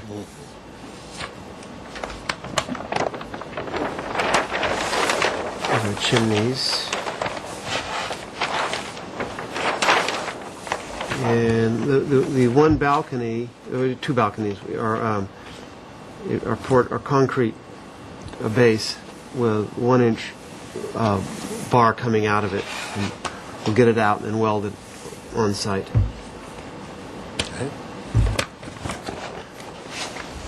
And then the division between the two bedrooms at the stairwell is a big piece of steel cut out. This is in the stairwell. And here's a cross section of the pieces of glass that just fixed glass in here. But this is fire tempered glass, double pane. This is a little cover over the entry. And if you want to now go back and take a look at where the heck this thing is, we can look at that on the elevation. And then the lamps are, there's a lamp, and it's got a amber translucent glass jar sitting inside of it. And then structural details, mechanical details, and electric plans are back here. There's something about additional lights. What was that? What was Well, first of all, I'm not sure. We showed a small version of this. I'm bringing this in. I think it was a light in the. It was in the stairwell. Stairwell. And we don't have an interior fixture picked out. Where last time the discussion was how bad it really is that lamp going to be. We're just going to have a soft pendant in there. And so I wasn't. I think that I don't think it's the prerogative of this board actually to pick the lights inside of the house, but I think that there was some concern from the neighbor as to whether it would be too much light coming out at night, and so that's. But you say you haven't picked the light fixture. We haven't picked a lamp. It's not going to be a. It's not a workroom. It's going to be a soft glow. Yeah. And we can even say we're going to be putting amber glass in. That's fine. We just want to shine light down. So this is the walls. This is the color of the walls. Yeah, and I had those giant samples last time. And I brought these just to get us all back in the game. Yeah. And these plans are redrawn since. Yeah, it's maybe a few changes, but this is mainly for color, where we were going. Mm-hmm. And then this is the windows still, and this is the ironwork, and this is the iron, and then that's the roof is a terracotta. Yeah. It's almost the same as that. It's almost the same. Yeah. We like to keep it a little more orange, just separate them a little bit. It'll be lighter because it's more of a horizontal surface, so it'll pick up the sun. It'll feel differently. Okay, I think we've got it. You haven't? Well, we'll get to questions later on. Do you have anything on this, Tony? Yes, Mr. Chair. I have a question, maybe for the applicant, about this easement on the property to the south. There seems to be maybe a lack of evidence or something that there is an easement to get into this property by there's lack a little of bit of evidence of the easement. And the neighbor to the south is here. Maybe she can shed some light on the situation too.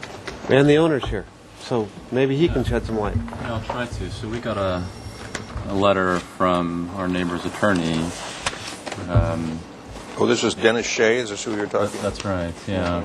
It's sort of an unusual letter. It talks about a fence. But the gist of the issue is first of all, we haven't had a chance to look into all the city files to understand what's there.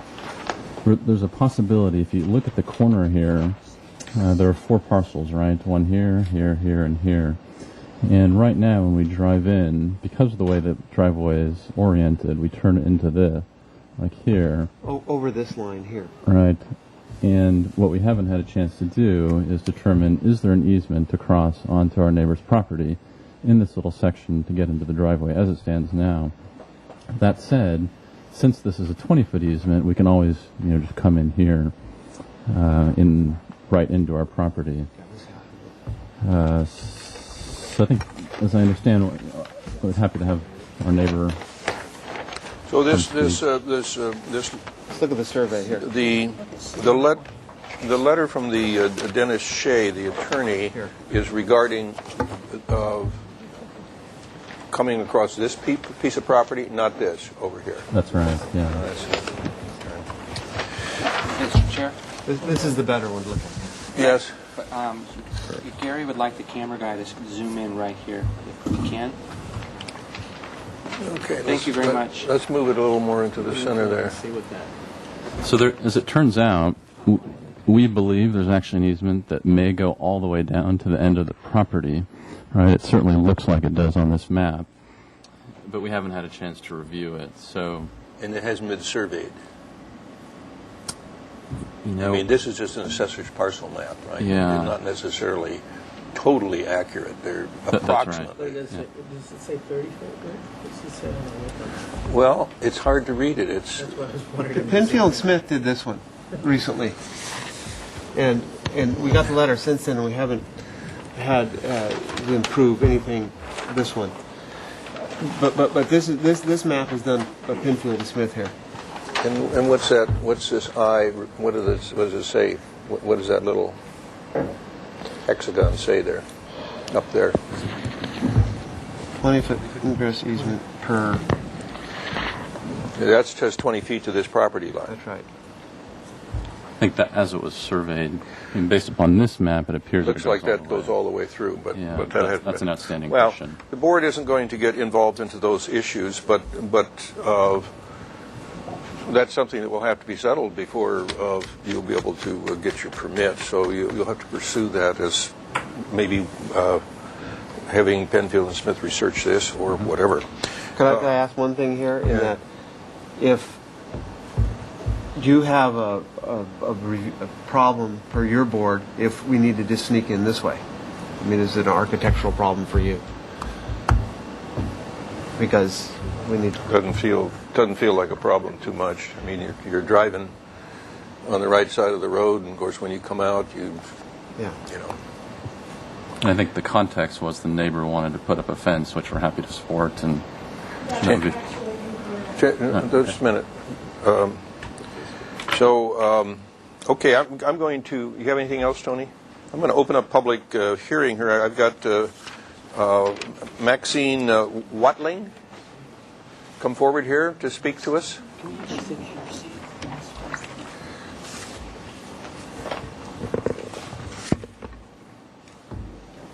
Right over here. Okay, this is almost a non-issue. Actually, it's just not been legally called out on title. We just need to have you on the Oh, I'm microphone. sorry. State your name one more time for the record. My name is Maxine Jagello Watling, and I feel this is kind of a non-issue, but it's a legal issue, so it needs to be addressed. I don't really, at this point, have any problem with them using my driveway. We just need to work out some of the details Are of you it. here or are you here? She's You're over here. Okay. You're the house up at the end. Yes, I'm the house up at the end. Okay. It needs to be worked out. Exactly. And Exactly. It's a we legal agree with issue, but it needs. We're going you know. to leave that up to you, your attorney, your attorney. And actually, I think there's some better ways to work out the driving and parking that would be very beneficial to them once they talk to my attorneys. Okay. We'll make sure that the minutes note that. Great. Okay. Thank you. Thank you. Would anybody else like to address the board on this particular application? Mr. Seeing Chair, no one come forward, I do have a letter in opposition from Paula Westbury. we have a letter in opposition from Paula Westbury. Okay, I'll close the public hearing. It is to the board for your questions and or comments. And we will, Gloria, let's let the minutes show that there is confusion regarding the easement and the extent of it, and we've asked the applicant and the neighbors, and the neighbor and her attorney, and the applicant and his attorney, and the civil engineers, whomever is appropriate to resolve it. And so that at finals, this is final review, but it may be that you'll have to come back to consent calendar with how this all works. Okay. Before you go on for your permit. Okay, we have any questions? You have some questions about landscaping? Denise? I just reviewed the plan. It looks really good. It's mostly all native. I don't see anything that would be a red flag at all with the plantings that have been shown. Okay. Oh, that's a good report. Any questions down here at this end? Yeah, Gary? Is the chicken a vent, or what is the... Chicken's just sitting up there. Just perched. Yeah. And then the vent for the kitchen, is that one of the 2 air vents that you had? The 7-inch vent for the vent for the exhaust fan? No, it's not one of those. So that'll be an addition. I have to add it in. I didn't show all plumbing vents. Could next time, instead of having a chicken, we have a fiddler? Yeah, sure. Okay, write it down. Fiddler. Anyway, a chicken on the roof. One in every pot. Yes. I like chickens too, but the fiddler on the roof would be good.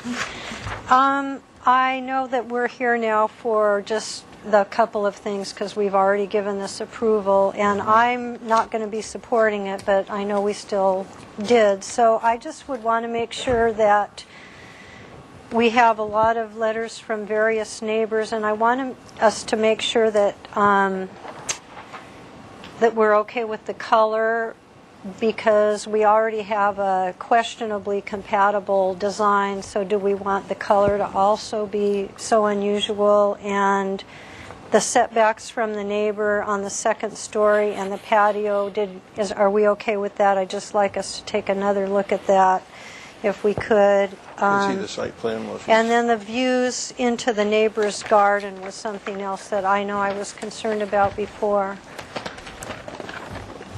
Okay, thank you.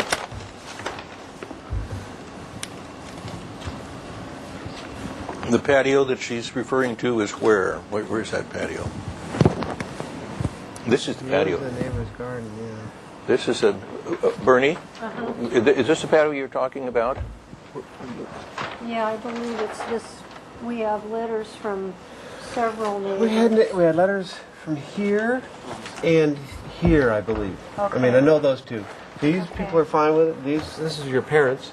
Okay. They didn't send a letter in. Well, this goes downhill quite steeply, doesn't it? Yeah, this isn't a view. What's the... I thought it was... I know one thing we addressed was when we put all the pittosporums there, it was afraid we were going to look this way. Yeah. So, and then the light from the stairwell was this person. Oh, that was another thing, was the lighting. They wanted to be able to have the night lighting. Yeah. Is that downplayed now? So. Well, that's why I asked Denise to check this landscaping here and see that that's adequate screen. It looked pretty densely landscaped.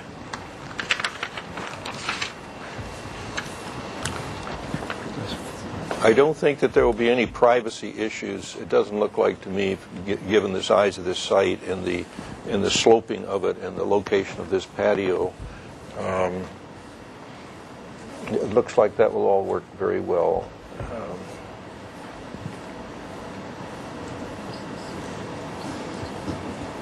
The color, Jeff, this wall, this is integral color. How are you going to color It's this? integral color, and I brought samples in last time. Yeah, 4 big samples, and we also have a color board which might be a better representation than this print. It's pretty close. This is a plaster. Yeah, it's not a high gloss paint. This thing is going to hide in the woods. I don't see it. That's why we're doing it. I mean, as to some degree, this would be like a brick house. We have the same color as a brick house. You mean if this is tile, this is a tile on the roof, and these colors are so similar. It would be similar to a brick house. Are there any other brick houses in the vicinity anywhere? I don't think there are any other brick houses in the vicinity. No. But that's what it would be like. Mostly wood or plaster houses. Yeah.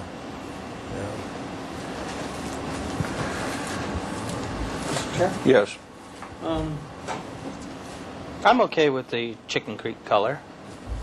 But what I think that could use some reduction is the height of the chimneys. There, some of them are 5'6", and the air vents are up there as well. They're up there 5 feet high, and I think that, especially given what they are, that maybe some reduction in height of those would be appropriate. Okay, well, let's weigh in on that. I'll jump in. Okay. I guess I just want to call them architectural projections, and for the fanciful sake of what they are. I mean, it's a design style. I did notice, I reviewed the drawings, and he has less of them than he had before, but he does have them. And it's just the nature of his architecture. And there's the little chicken, and there's the little chicken, and the design style. So he did simplify because our direction was, we looked at these drawings, we gave it preliminary, but we said do something about these because there's too many and they're too dominant. Mm-hmm. So I feel, because I did look at this, and I feel like a reduction has already been made. There could be more, but you know what? It's his signature. Or it's part of a design style, so it's an architectural element. How do you feel, Ben? Mr. Chair, I'll agree with Paul. Although the shape is unique, it's not a flashy metal or ceramic tile up there. It's the same stucco, it looks like, that carries up through there. So I don't think it's a significant item that needs to be addressed myself. Denise? I love it. I think it's a... Well, we don't care what you I love. know, We just I know. care, is it appropriate? Is it appropriate? I think on Franceschi Lane, yes. I think that the lots are big enough to support some interesting architecture up there. It's an eclectic neighborhood. Bernie? Bernie doesn't think so. But it looks like there's support for the chimneys the way they're designed. In visiting the site, it's so wooded. And, I mean, this is a Hansel and Gretel house in the woods. And it's in the strictest sense of the word, it's not compatible with the other houses because it's unique. But I think because of the size of the site and the location of it down this private road, it's a long ways from. You'll have to go searching for it if you want to see it. It's not something that will be in anybody's. I think it's well screened from the neighbors. It's a private issue. Mr. Chair, Yes. I think people are going to go searching for it, though, and that was one of the issues. I don't know if we talked about a gate or how we were going to prevent the tourists from coming up there. Well, I think that I feel that in some ways that will be self-correcting because if in fact everybody drives down your neighborhood, down your driveway, for instance, to see what your dog looks like or whatever they think is, pretty soon you'll say, I don't want these people driving down my driveway, and I'll put a gate up. Or I don't know that they can put a gate up on this. Actually, on this, this is not a private drive. It's a private drive that serves 3 parcels, and so it probably cannot be gated unless everybody agreed to that. I don't know. Generally speaking, I know the Planning Commission doesn't care too much for gates, except for a private gate that you have 20 feet back on your own property, which wouldn't serve the purpose at all. It is a concern, but I don't. I feel like I don't know how to evaluate it because. Can you think of another situation like this? Well, there's the house on Mission Canyon, the mushroom house. Well, but you can see that can't- right from the road, yeah. Yeah, a little bit, but you can't get to it at all. So I don't think that really impacted the neighborhood at all.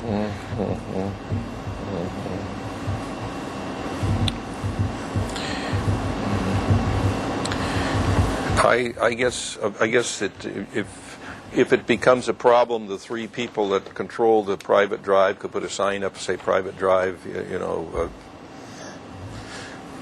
put up a private drive sign or something. I think that's a self-correcting issue that may or may not be. It's a concern, but I don't think it's a serious concern.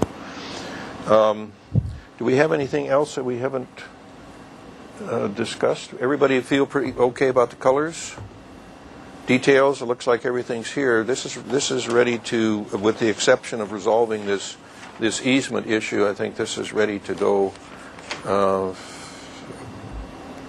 I guess would go to the, what? The building department. Well, I don't think it can go to the building department until that's resolved, but I don't know that we have to see that again. I think maybe what we would do is make a motion for final approval as submitted, with the comment that the applicant will resolve the easement issue with the neighbors before it proceeds on to the building department. Is there such a motion? I'll make that motion. Is there a second? Second. Moved and seconded. Is there any further discussion? All in favor say aye. Aye. Opposed? I'm opposed. Okay. It needs to be a bit without the- Yeah, that's What? we've approved books. The book house. The book house. This is a like one of Jeff's other designs, the Ablett's building. I think it's wonderful. I wouldn't want to see 100 of them downtown. No? We wouldn't. Well, thanks. Okay, thank you very One much. of these We here? need to save one. The other two you can take. Okay, we're going to. Thanks, guys. Take care. Let's see, 5:15. Well, we're pretty close here. This is 2215 Edgewater Way. Do we have? Are there neighbors here for Edgewater Way? One neighbor, I see. Only one neighbor. I guess we're going to wait 5 more minutes on Edgewater Way, and then we'll to make sure that we have all of the. If there are any neighbors, since we're running a little bit ahead of schedule. So we'll take a 5-minute. And you put the load right on. Okay, we'll reconvene and move on to item number 5, which is 2215 Edgewater Way. This is a proposal for a lot line adjustment between the properties at 215 Edgewater and 2305 Edgewater, which will create 2 bluff-top properties. The scope of the work for the proposed western lot, which is 2305 Edgewater Way, includes the construction of a 400-square-foot 2-car garage for the existing 2,200-square-foot 2-story single-family residence, and the total of 2,600 square feet on a 21,900 square foot has a FAR of 0.56.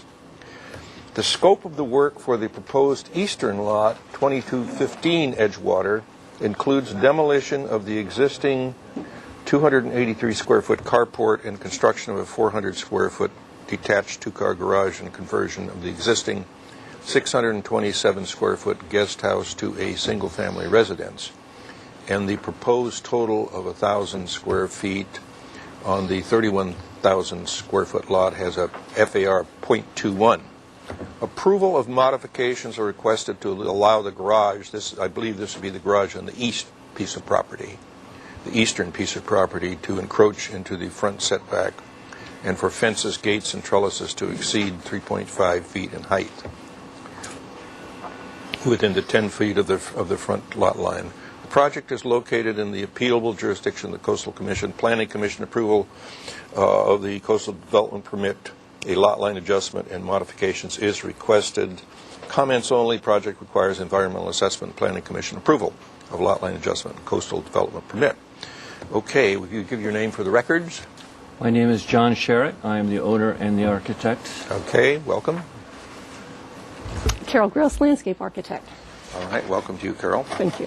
Why don't you show us what you're proposing to do here? Okay, thank you. This is our site, and these are the two existing lots outlined in red or orange, and the green is the proposed lot line adjustment, basically swinging this line up into the ocean. This is located, just as a reference, the Mesa Lane steps are here, Edgewater Way, Mohawk, and of course the ocean. Now there are four basic principles that we are looking to secure. One is a lot line adjustment. The other are two new garages, which are required by a lot line adjustment. And the third are modifications, which are required to build the garages. And then the fourth one is more of a design issue of respecting the existing buildings and respecting the neighborhood. So this is the location of the site. Okay, now just wait a minute before Sure. you turn that.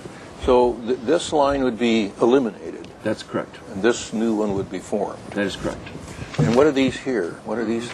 These are two existing cabins that were built illegally before I bought them. We just received a demolition permit this week, and they're going to be demolished. We went before the Planning Commission. And what's that little thing over there? That's just a viewing platform deck. Is that still there then? Without It is still there. Okay, and do we have the setback, the cliff setback, or and is that shown here? Top of bluff. It is not shown on this drawing, but it is essentially comes like this.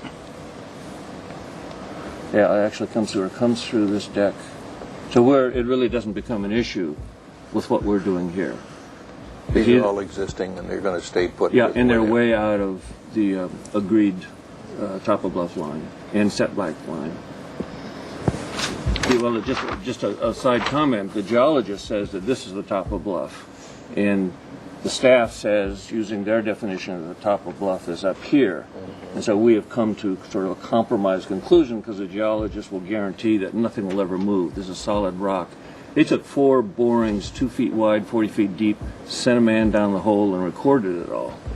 And so he's very happy with this as a site geologically. So this is the first site, and this is the main house, which is about 100 years old. It was built in the Mission area, moved here, wood shingles. This is our garage. This is a new garage. This is a new garage, I'm sorry, proposed. And we are respecting a 10-foot public works and an 18.6 transportation for cars to be parked here. There is an average of 6 foot for encroachment. It varies from 2.6 to 9.11. And we are making an effort to keep it away from this building because this is a very special building in my mind, probably the oldest building on the Mesa. This is the new lot line. This is the one that's being removed. So this is the setback here? That's the setback line, that green one? That's correct. That's the front yard So they'll be asking for the mod for that part of the That is correct. For that little triangle. Do we have pictures of this house? Yes, we'll have that. Okay. Coming to that. And this is very similar, except this one has 2 front yard setbacks. So we've got 20 feet here and 20 feet here. It's about the same, an average of 6'10". It's not quite as much of a triangle. We have the same 10-foot and 18.6 that Transportation Public Works has asked for. And we're still a little bit apart from this. This is the lot line that's being removed. These are site pictures, and our site is here, and again, Edgewater Way, Mohawk, Ocean, Mesa Lane steps. And what we're really showing here is it's quite an eclectic group of buildings, from tract homes to new Spanish style to, everything. So we're trying to fit into that and fit into the existing structures that we have. So this is your immediate neighbors, this That's tile correct. roof. Right.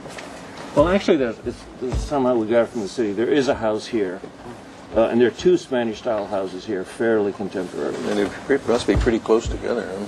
Yeah, well, 6 feet. We've got a 6 feet, and they're 6 feet. Those 2 are close. No question. And there's the intersection. That's your site right there. Mhm. And then this is a panorama of the neighbor right across, right here. So this panorama is if you're facing this way. Okay. And so then these are the houses, and again, this is the site, Edgewater, Ocean, Mason Lane Steps, what we call the main house, the guest house, and the existing carport. Yeah. And this is the elevation from Edgewater looking south towards the ocean. Most important architectural feature is the carport. Everything else is pretty much a green fence, which we'd like to maintain. You can see some houses behind there. There's a guest house here and the main house. This is the house next door that wasn't shown on that map, but is a Spanish style. This is the elevation from this street over here facing west, which again is a green fence, which we like to keep. We'll put a new entrance with a little gate and arbor, and you see that the guest house, but you can't really see it because it is hidden, and we would like to maintain that. The main house front, Some pin those, maybe? well, I like to keep them like that so we can keep them together. The entrance is here. It's pretty humble. It's a shingle style, combination Carpenter, New England shingle. Not great architecture, but it's got some character. All the neighbors, as we've been here, just pleading with us to keep it, not to tear it down. This is the ocean side, which has a little more character with the dormers and the shingle asphalt roof. Inside, this is a window right here, which really gives incredible light just coming right through here. And we want to make some effort to keep that light. And you'll see in our plans for the garage of how we want to somehow save the character of that light. But the inside is just very light and very beautiful. This is the side. These are the ocean view, just some steps and character of this site. It's a very special site. The guest house is here. This faces the ocean. This faces west. This would be the new entrance. This is existing entrance. And this deck here is really the only living space now that exists. And we did do a little setup with inside furniture just to show you how it's used. But the new entrance will be here. And we can certainly come back here if you have questions. And so these are the proposed elevations from Edgewater Way, and actually on this drawing showed both of them. So this is the new garage. It's very simple, trying to be respectful of this building and the neighborhood. These are asphalt shingles. These will be asphalt shingles. At some point, I'd like to come back to you and propose slate, but we're not doing that now. Just again, a very nice, humble, reflecting this roof. This is a hip roof because this 1982 structure, a little more contemporary shingle, but has hip roof. And we wanted to make them look a little different. But again, the idea, the architectural statement is just respect. It's not, here I am, look at me. Just let me be quiet and fit into the neighborhood. And this is an elevation. We're showing there's an existing trellis on the back of the main house, and we're adding another entrance trellis and a little eyebrow trellis just to give some scale and character. Trying to, again, to be very humble and respectful. This is almost the opposite. It's the flip side elevation. This being west. I'm just wondering if I missed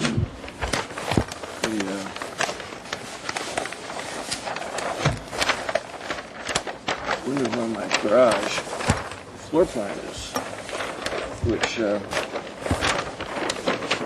boy, let me, I apologize for.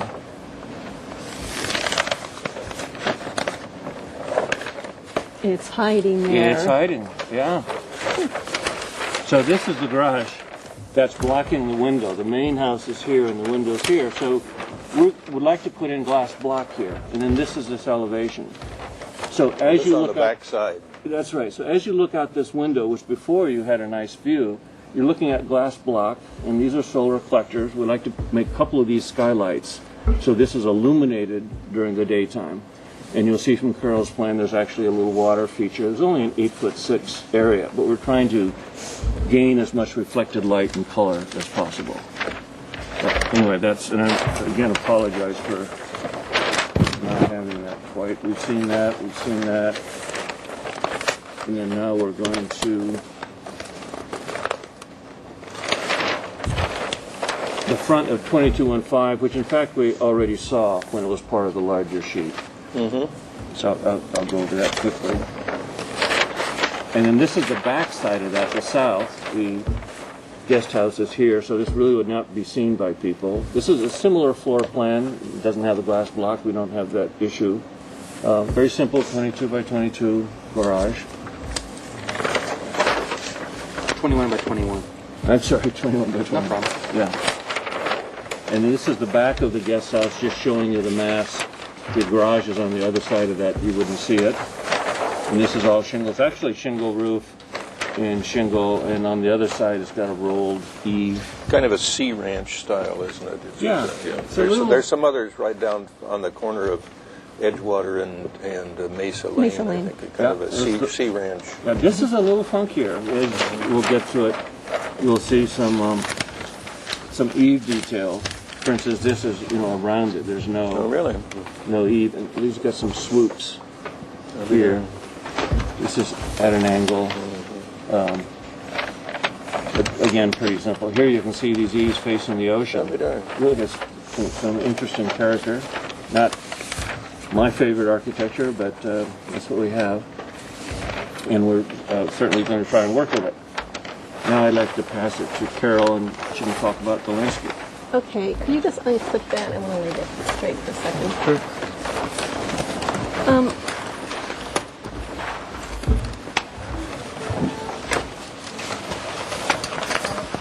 Thank you.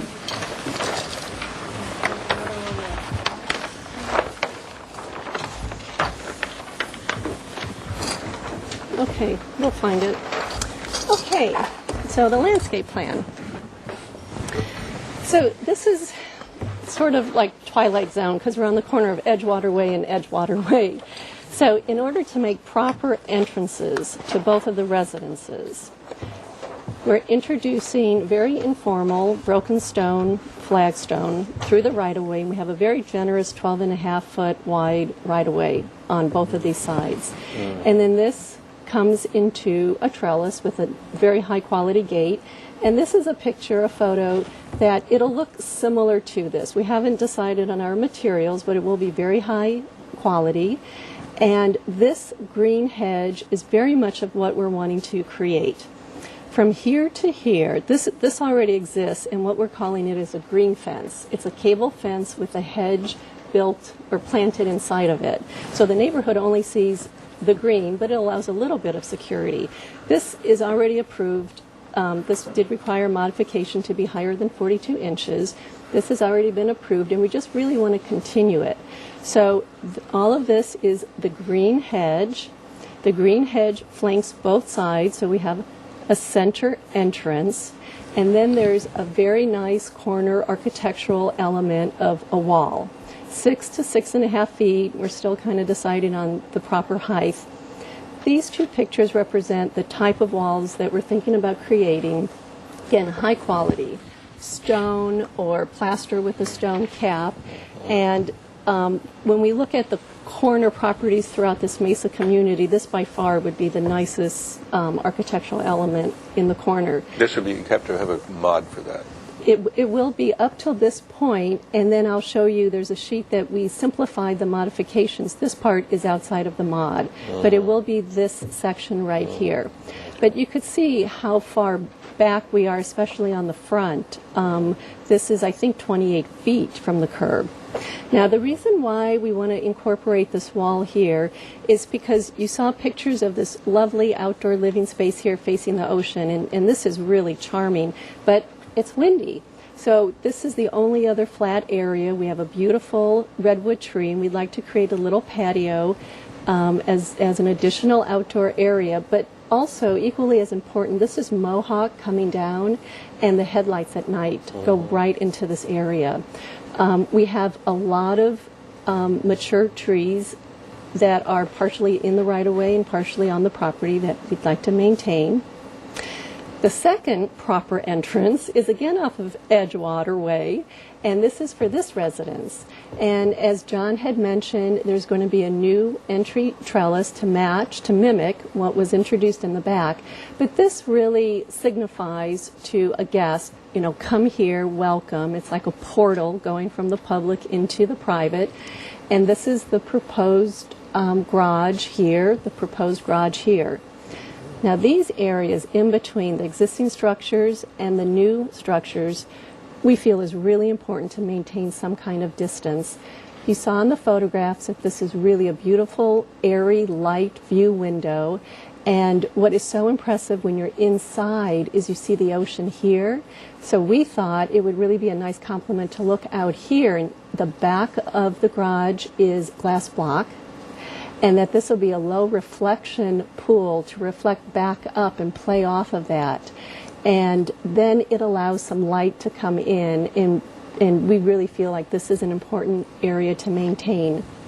This is an area that we'd like to maintain the separation for a couple reasons. One is that there are some really nice canopies that the neighborhood enjoys, especially this ficus. And actually, let me just see the photographs for a second. See a couple things. You can really see in this photograph, this is the canopy that we're hoping to preserve. And, you know, at all costs, we try to keep these large, mature canopies for the birds and also as part of the woodedness of the mesa. So it would be right about here that we're going to pop in the new entrance. And we feel this is consistent because the neighbor across the street has done a similar thing and has similar mods for their type of thing. We're creating a very green front, and this is, if I may, this is an elevation. You could see that we have a generous right-of-way. This is the mature canopy of trees that are partially on the right-of-way on our property. The new wall that's here on the corner, the intention is to have vegetation in front of it. So it's really not a walled-in corner, but it's really creating that privacy and that sound barrier and light barrier, but the vegetation will be in front of it. Then we have our new garage with the guest house behind. We're maintaining all of the green vegetation, improving it. And then we have the new garage on this side with the eyebrow trellis. And this is just a great opportunity to introduce some vegetation where there wasn't. And then we have a new tree on the side to flank it. This is an existing magnolia that is really a fantastic specimen that part of our site design. You kind of see it halfway here. It got its head chopped off. But this is a fabulous specimen. And so the site design was really a result of trying to work around that. Gary, can I ask you, can I use the other elevation, the other one underneath it? Somehow it didn't get in this packet. So this is what we're calling Edgewater East. So this is on this side. Yeah. And this really shows you a perspective of this is our new green fence, the cable with the hedge in it, our new entry, green fence, and then this is the portion of the wall that you really see. This is the part that starts to curve around. And then you see the new garage behind. And this introduction of a new tree will just break up the corners in case anyone from that side could see it. And then you see the existing trees, the big right-of-way over here. Denise, do you have is there a plan in your packet that's got the modifications? Or Gary, do you have that? We should. Right here. Oh, okay. No, never mind. Okay, I got it. Thank you. So, in conclusion, we put together this plan because we know what we're hoping for is positive comments to the Planning Commission for the modifications. So this plan was really put together just to help you understand what the modifications are. We have the... I think we understand them. Okay, and just to answer your question, the fence mod goes here, and then this is outside of the zone. Right. Okay. Okay, thank you. Do you have anything on this, Tony? Yes, Mr. Chair. The project's here for your comments to go to the Planning Commission for the mod request and the lot line adjustment. And this will go to the PC, not to the staff hearing officer? Right. Okay, thank you. Planning staff is supporting the lot line adjustment, but not supporting the modification request. Of the garages? Right. And the overheight fences and trellis.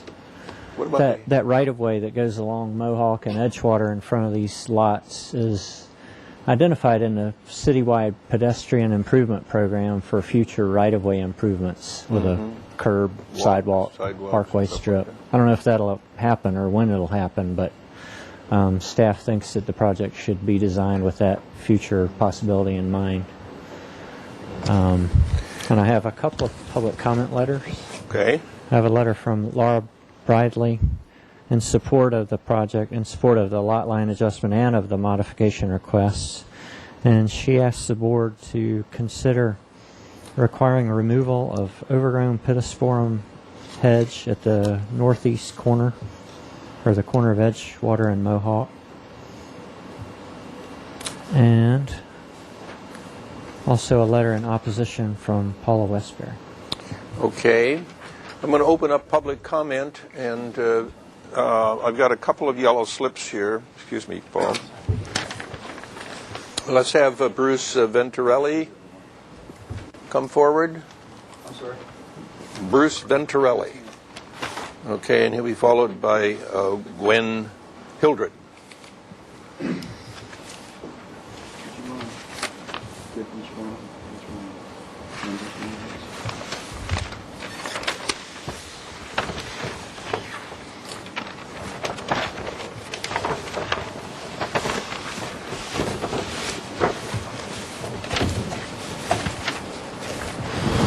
I'm sorry I didn't get the letter in sooner.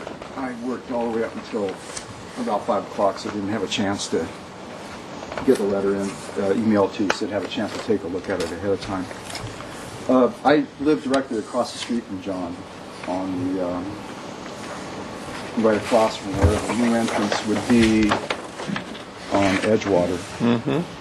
And, you know, I've been talking to the neighbors. All the neighbors have been kind of talking about this. John's been kind enough to put his plans out front and so forth. So actually on this letter have 15 of the closest neighbors that are most impacted by what John wants to do kind of in agreement, and suggested that I come down and talk about it in person rather than just sending a letter. Basically everyone's real happy about what he's doing. I mean, all of these people here that have signed this. Yeah. It says at the top of that they're all in agreement with the letter that my wife and I composed. And my wife and I composed the letter, and everyone else read it and agreed to it. The architectural design of the houses and so forth are being continued on with this garages. I mean, they're really nice. I mean, they fit really well with the neighborhood. They fit well with the cottage-style houses and the cottage-style garages that he wants to put in there. So everyone's really happy about that. We don't need everything being Spanish. We don't need everything being any particular cut in a certain architecture. This goes well with that neighborhood. I think you pointed out that at the corners, the Love Estate, they have a lot of the similar little kind of sea ranchy type of thing. So, and that's what we like about our neighborhood, is it's a casual neighborhood. Got a lot of variety. Yeah, and a little bit of variety. So we're really happy about that. No one's opposed to him actually dividing the lot up in a different. He already has 2 lots. He already has 2 houses. I think he's trying just to look at his situation where it makes it more practical for him to have two separate lots with a house on each one, rather than having a guest house there. Yes. And it also allows him to get 2 garages on there. If he has 2 separate parcels, 2 separate houses, he can have 2 separate garages. Get the cars off the street. It's at times that can be a tough corner right there. Right now, he really doesn't have any off-street parking. So what this allows him to do is get 4 to 6 to 8 cars off the street. So from that standpoint, everyone is in agreement of the architecture, in agreement to him doing his lot line adjustment. Everyone's in agreement to the garage encroachments. because probably half the houses on our street have encroaching garages that, due to the previous zoning, they're all legal non-conforming. So, I mean, the trade-off, you have the cars parked on the street, or you have them parked on maybe a shorter driveway. What's your feeling about future curb, gutter, and sidewalk in this particular neighborhood?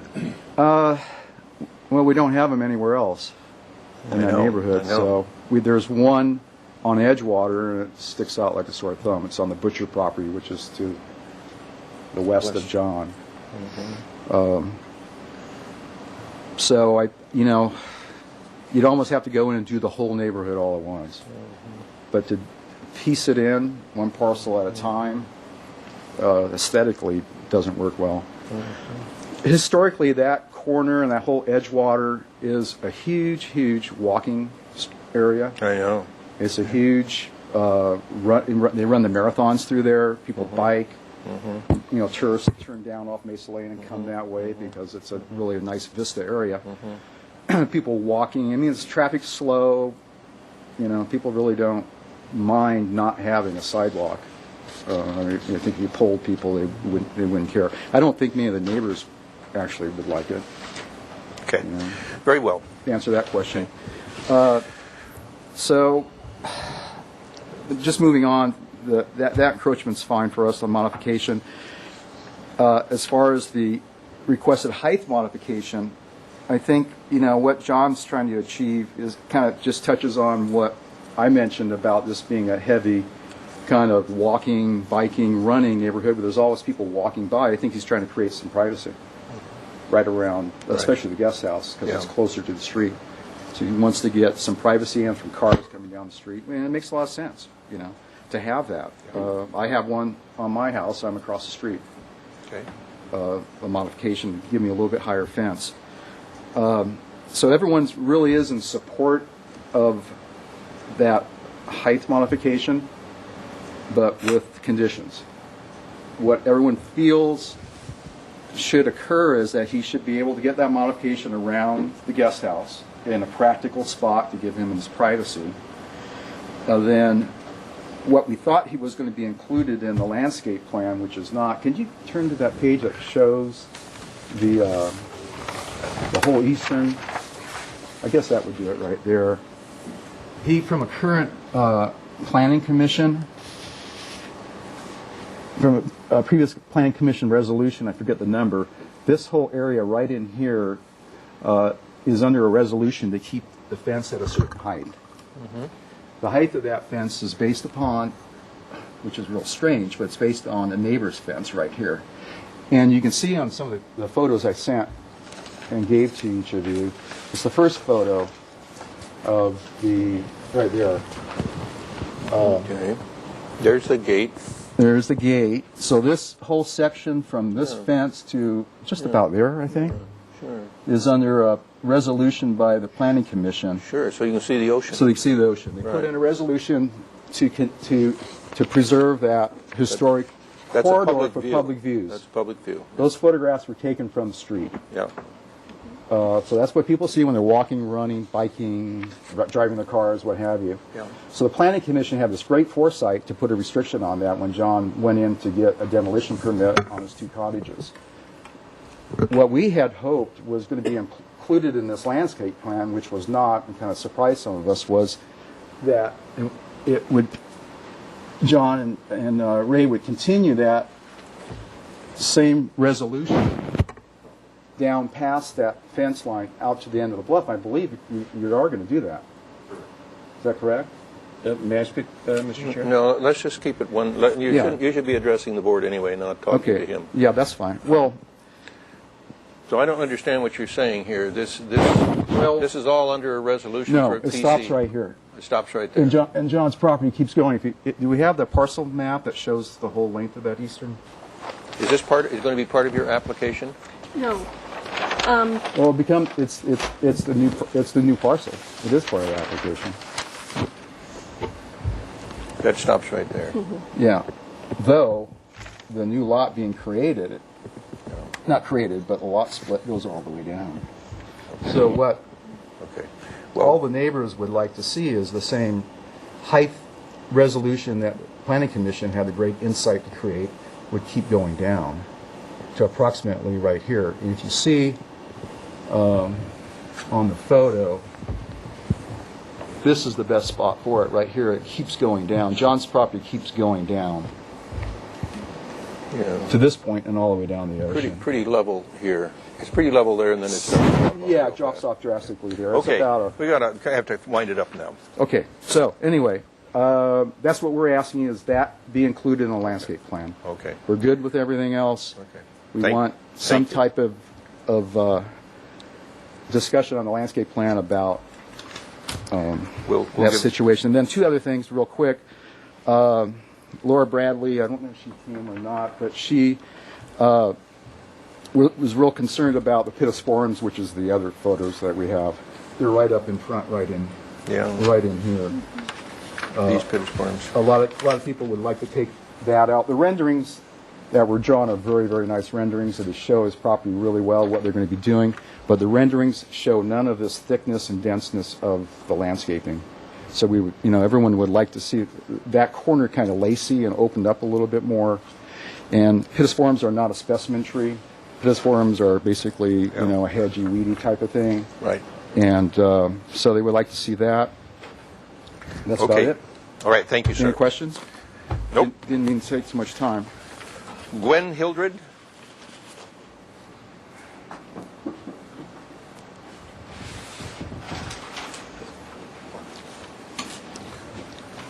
Hi, my name's Gwen Hildred, and I own a property around the corner at 116 Palisades. Like the prior speaker, I agree with the modification for the stone wall at the corner. I just know how people have a tendency to run into houses on the corners. That I think that's also a good protection. Also agree with what he said about keeping the hedge trimmed lower down the hill. What I was worried about were the modifications. And while you were speaking, I was trying to find, I don't know if you call it the neighbor site plan or the elevations, to show where their garage comes to, because that is a new residence right next door. So I was having difficulty looking at the property, seeing I don't think this shows how it was going to be and compare it to that one, because that was the only one that was able to compare it to. I didn't quite understand. What are we comparing? The new residence next door. Well, we don't have that where located their garage sits in location to where they're proposing their house. I actually think that is that, Yeah. but we don't have the footprint on it. This is the house directly next door. I think I agree with you, because one of the other pictures that we saw of your house showed this one right next door. Right. I don't remember just which picture that was, because we've had so many of them, but this looks like this is right next door. Yeah, on the elevation of this one right here. Yeah. There it is right there. It looks like there might just be a little more room. Maybe this is one lot. No, they're two different houses. It's set back a little bit further than we're proposing. I mean, there's another house back in there. Anyway, we're talking about this garage is out. So I'm worried about the two new garages coming into the setback. Yeah. Went up there and looked at it today and tried to imagine 400 square feet there and 400 square feet there. It's going to take up a lot at the front.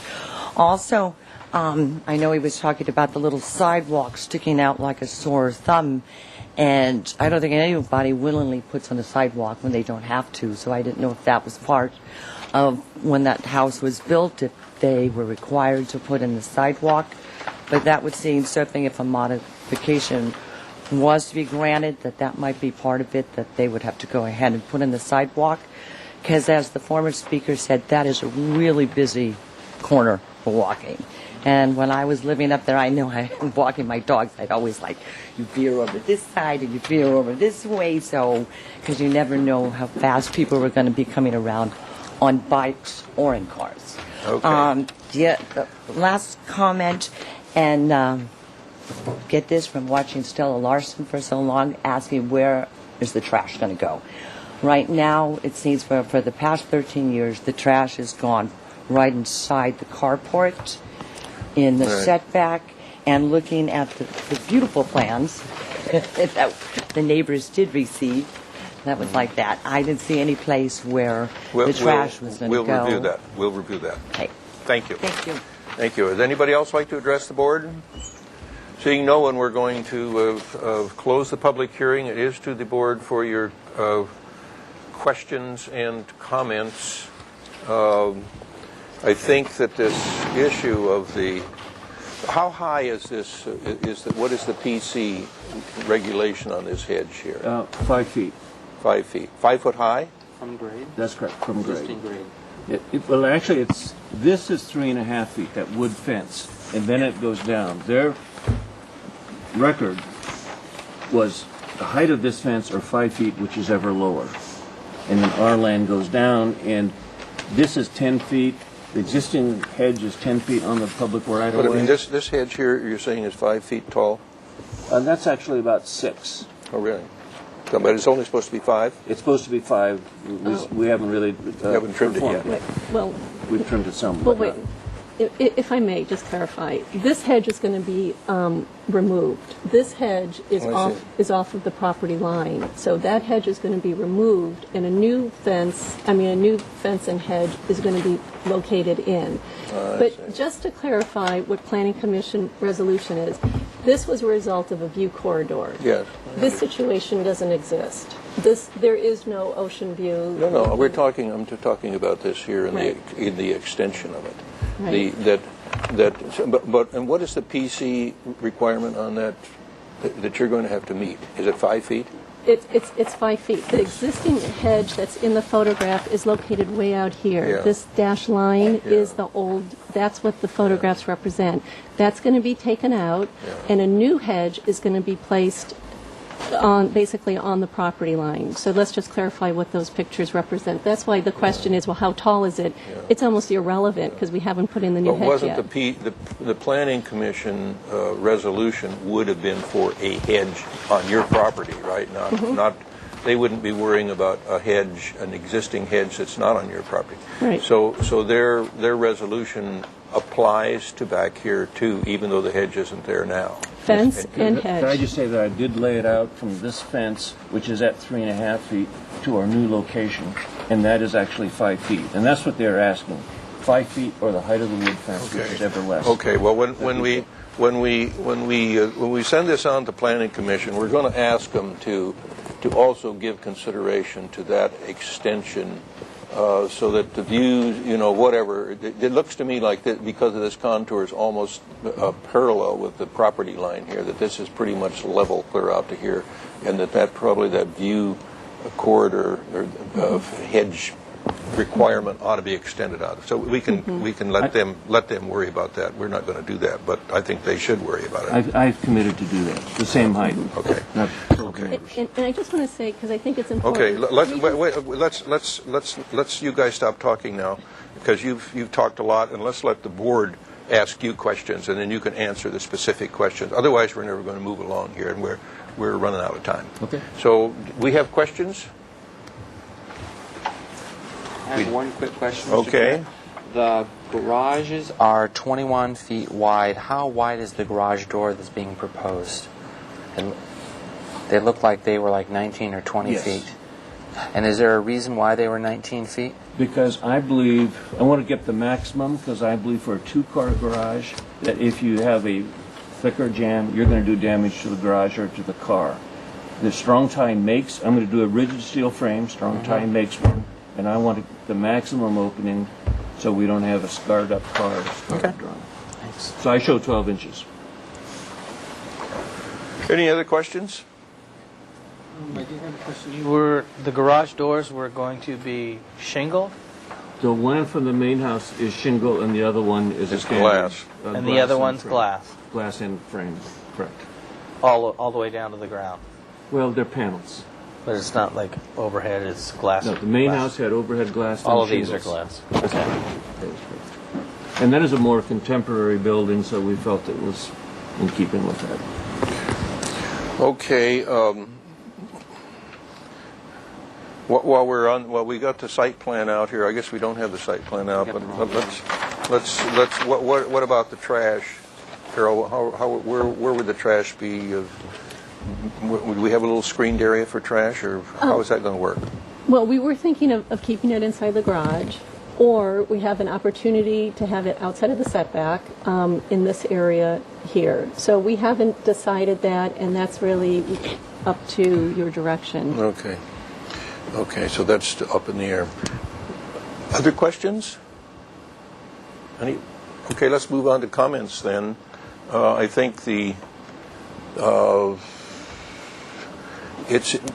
let's go back to one more question about cleaning up these pittosporums here and lightening them up, pruning them up high, or whatever. Okay. According to transportation, we have to do that anyway, and that is directed on the plan. We have to limb them up in order for visibility to occur on the bottom. And that actually is shown in these elevations. This is the limbed up trees. Right now they're a big shrub. Okay, so you are planning to do that. We're planning, it's going to be very airy and open for the visibility. And we have designed it if there is a future for a sidewalk. The sidewalk is, and the parkway is 8 feet. We already designed that into the project. I've installed the Diamondia, which is a walk-on ground cover. This basically would be where the sidewalk would be in the future. So it really shouldn't affect your viewpoint about the walls or the fences. It's really where this Diamondia is located now. So I hope that helps you feel more comfortable with these modifications on the property line. One additional on these trees, the Upper Mohawk people are actually more interested in the height of the tree because it affects their ocean. And when I spoke with them, they wanted the tops trimmed, and I've begun that. There's an issue. There's a lot of nasty wires there, so I've trimmed it to the height of the wires and the crossbar of a telephone pole, hoping that that's going to be satisfactory. So there's two trimming, top and bottom. Paul? A new question. The distance from here to here versus this distance, and what determined that? Because you just made reference to an 8 feet. Mm-hmm. And explain to me where... This is 20 feet, right? Well, let me. There's 10 feet, which is what Public Works want for a future sidewalk. We've respected that. Transportation wants 18.6 in case you park a car in front of the garage, and we've got that. Mm-hmm. So we've got everything that the departments have asked So for. from here to here is 10 feet. From here to here is 18.6. 18.6. And is that 10 feet too? Yes, it is. Same thing. This looks 18? 18.6. So we've met what they've asked us to do. Mm-hmm. Okay. And this is a turf block, and this is crushed gravel, just to make it as pervious as possible and blend into a natural environment. Mm-hmm. Okay, let's move on to comments, and I think we've got all the questions out. How does the board feel about this? Can you have that modification summary sheet on top? So what we're talking about here is a mod for this particular garage to be into the front yard setback. This part of the garage to be in the front yard setback. This part of the wall, was this a 5-foot wall? 6 to 6.5, depending on... 6-foot wall to be in the front yard setback on this other street for screening and privacy. And then 7 feet 4 inches for the trellis and for the trellis. Oh, you're going to ask for a mod for that too. Yes. Yeah. Kind of an architectural element. Mm-hmm. Okay. Those are the mods in the architecture. How does the board feel? Let's just get started here. Otherwise, we're going to be late. Glenn, how do you feel? Mr. Chair, thank you. I'm having some problems. At first, I didn't even see the lot split as something that I would support, and I'm just thinking about that. But I sure have a problem with supporting the lot split and two modifications, and now we'll just keep adding the Let's modifications look at the together. lot split again, and what is it? Well, there's a tremendous amount of area on these two sites that are unbuildable, completely unbuildable. And it just seems like a way of shoehorning many buildings into a small area. And I think the density is what's really creating an issue. I think they're incredibly beautifully designed. I think the landscaping is absolutely beautiful. I just think that there's two big garages in a spot that weren't designed or weren't supposed to have garages, and they're facing the road, and so you're getting just faces of garages. And I just feel the whole area is too dense. Okay. Paul, we're just going to head right around and see what you think. I'm going to lean on Glenn's side. The one thing that's missing in this whole formula, if this house next to you is a tear-down rebuild and they followed some rules, I'd like to know what the setback for this garage was. And if it was this setback line, then I have a very difficult time supporting this. If this garage was what you said, 10 plus 18.6, then Okay. I'm going to lean towards being okay with the garage in this location because of how it protects this existing old house. A minor comment was I'm thinking about how to rotate the garage here to get more space here, because all you're doing is providing more space in the front, and this outdoor usable space will be better. Going to this area, I'm less inclined to allow this mod, just because this is a historical treasure, as old as you say it is, and all this kind of stuff. So I can see making a modification for the preservation of this historical structure and what you're doing. Over here, there's no, yes, there's a tree here, but still I'm not okay with the reasons why this would be permissible. So I'm having difficulty with it. Gary? Okay, I'll start with the lot line. I think the lot line is an acceptable proposal to move the lot lines over. But I too am having difficulties with the garages and the setback.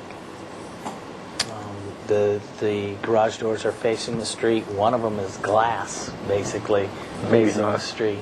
Maybe not. Well, at present, one of them is glass facing the street, which I think is unacceptable. I see that we're talking about the historic building, and then we're adding an element with glass block on it, and I think that's unacceptable. Even though it's not facing the street, it's just not in character with the building. It's just not in character with an architectural style of a building that we're trying to preserve. So I wouldn't be acceptable of that. I'm not really acceptable of shingles on a garage door to try to hide the garage door. I don't know if that's the best way. As far as the height of the modification goes for the screening, I think that historically we've had this pittosporum that has been blocking that corner at least for as long as I can ever remember, and I can see them wanting to have some sort of sound and some sort of blocking from light there, and I would be supportive of this wall right here. The entry I would like to be a little bit lower, a little bit less. I'd like it to be more in character with the walls that are there. I know that Carol showed that it was green, but the pillars that are coming up next to the entry I think are a little too ostentatious and too tall for the street, and I think that they should be reduced, especially if there's going to be if there may be a sidewalk there in some. How do you feel about the lot line adjustment? The lot, I think that's fine. How did you feel about that, Paul? I didn't comment on it. No, I know you didn't. That's why I'm asking you. I guess I don't have a problem with it as long as the garages can be taken care of. And I don't have enough information to say I would support the mod over here because I don't know what the next door neighbor was. But this green line, you don't have a problem with that? I don't have a problem with it, but you have to resolve the garages. Sure, I understand. Denise? I'm fine with the lots adjustment, and I'm also having trouble with the garages. So I'm agreeing so far with Glenn and what's been said about. How about the wall screen? How about the wall's fine with me. I don't know that it has to be 6 feet tall to get the benefit of the privacy. 5 feet would probably be sufficient. I don't think that Carol was. There's the sketch or the photograph that she showed of something. I don't think that was particularly your design. It was just supposed to indicate a quality entrance. High quality material. So we really didn't. You really don't have a specific design for that yet. So that's still up in the air. I think that what I'm hearing the board say is that the majority of people would support the lot line adjustment. The majority of the board would send that recommendation on the Planning Commission. I think we've all agreed that this view hedge resolution should be extended down to some reasonable place. There's not support yet for these garages. I think part of the problem maybe is we don't really know what's happening over here, and we need to resolve that first. You might think about that. You might play around with entering this garage from a different direction, so we don't have these two garage doors lined up. I personally would never vote for a glass garage door in this neighborhood. I think it's not compatible with the neighborhood. As far as the glass block on the back side of the garage, it's I don't know. I'm going to leave that. We're going to wait to see if we get the garage before we argue that one out. But yes, Paul. One comment I didn't make. The width of the garage door at 19 feet or whatever, standard doors around town have been 16 feet, which add a little bit more meat on the side, and I think that would be a little more historical sized door. You're getting into a very contemporary width, so I would recommend going with a narrower door so you would have more fenestration around it. And then the guest house garage, I believe the architecture does not match the architecture of the original house. And I mean, if this has some weird curly cues in this way and that way, that kind of stuff should be incorporated so it looks like the garage belongs with this house. So this design I wasn't in support of at all. So what I think that we need to do is we need to continue this maybe for a couple of weeks, or you can have an indefinite continuance, whatever you want, to establish what is the situation of this neighboring house and how does their garage relate to their front yard setback. That's really important before the board can make a decision on whether these are going to be acceptable or not. Study the width of these garage doors. I understand that backing out, my wife tells me, why didn't you, I'm an architect too, and why didn't you make this garage door wider? And so we were younger then, but anyway, but I think that Paul's criticism is a valid one. There is a relationship between the proportions of a garage door and the style of architecture, and you need to give that consideration. Form doesn't always follow functions. The aesthetics comes into play, and you have to give that. This one, I agree. The architecture could become more compatible with the house, and we have more variety here. This is a neighborhood that's got a lot of variety, and it's got a lot of funk to it, and I think it's a great neighborhood, and we want what happens here to really fit in well. So we're going to. I think the landscaping, generally speaking, you'd say is good, great. Very nice, and I would really like to commend the presentation. We've made some progress. You certainly have gotten some good. We've gotten some good response from your neighbors, and we thank the neighbors for coming out and giving us those ideas and comments. Why don't you go back to the drawing board and resolve this issue here? Come back to us with all the information so that the board can better give consideration to whether or not we can support a mod when this goes on to PC. Indefinite continuance. Please. An indefinite continuance. Is there such a motion? And so let's make sure we've got everything. The pittosporum is going to be pruned up. I don't think we're going to get into the discussion of. You've said that you're providing enough space for Public Works to provide the sidewalk if they ever want to do that, and that's good. And you're going to give some consideration to this trash issue. Yes. That's something that probably needs to be done more thoroughly than it used to be. We have so much more recycling cans. Give some consideration to these garage doors and what's appropriate to the architecture and what's appropriate to the neighborhood, and we'll take another look at this, and hopefully we can send you on your way to PC with positive recommendations. Mr. Chairman, may I ask one question? Yes. How many neighbors? You have to get on the microphone, Ray Appleton. Raymond Appleton, applicant. Asking Tony, how many neighbors were in support of the project? Quite a few, about 18? 15 or something like that. Can I add that? Just like the records do. That's all I thought. Right. I only had time. But we would just like that in the record, that many neighbors did support it. We have a, this is a document that we keep, and it's got all of these neighbors, and you can count those up and put them in the minutes. So it's been moved and seconded. Who's the seconder? Second. Indefinite continuance. All in favor say aye. Aye. Opposed? So ordered. Thank you very much. Thank you. We'll see you back here when you're ready to show us your new consideration. Okay, we'll move on to item number 6. This is a 214 Selrose Lane. This is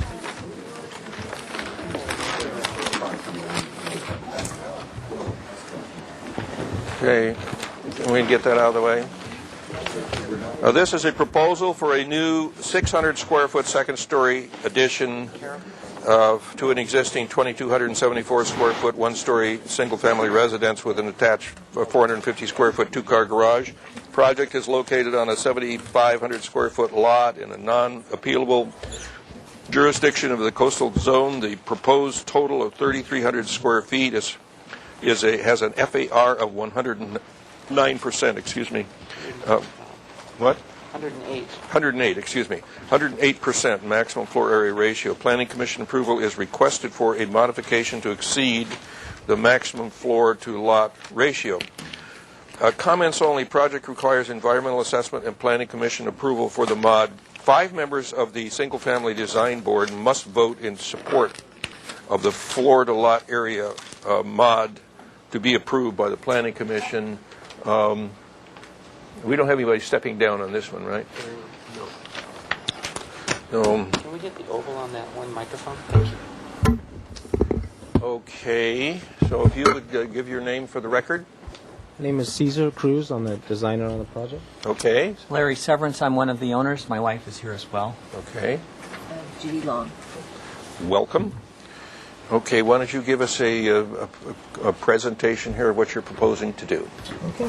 You just need to keep it in the center. For Yeah, you need to. I think that should be sitting in the middle if you're going to be making the presentation.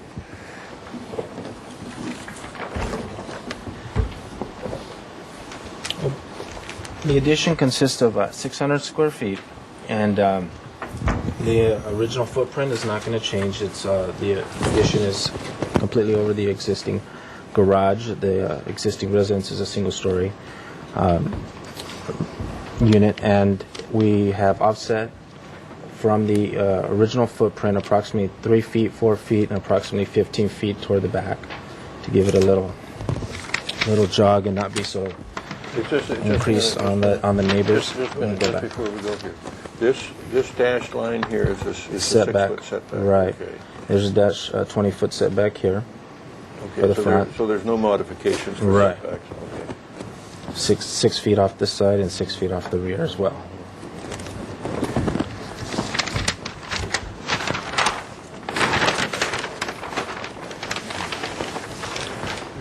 The addition would consist of a game room / family room, which would have access toward a deck that's approximately 80 square feet, which would give us a nice view of the southwest of the Pacific Ocean, toward the Pacific Ocean. An additional bedroom and an additional bath, which sits approximately where this dashed line is here. And this would be the existing footprint, which is a 3-bedroom with an office. Okay. Okay.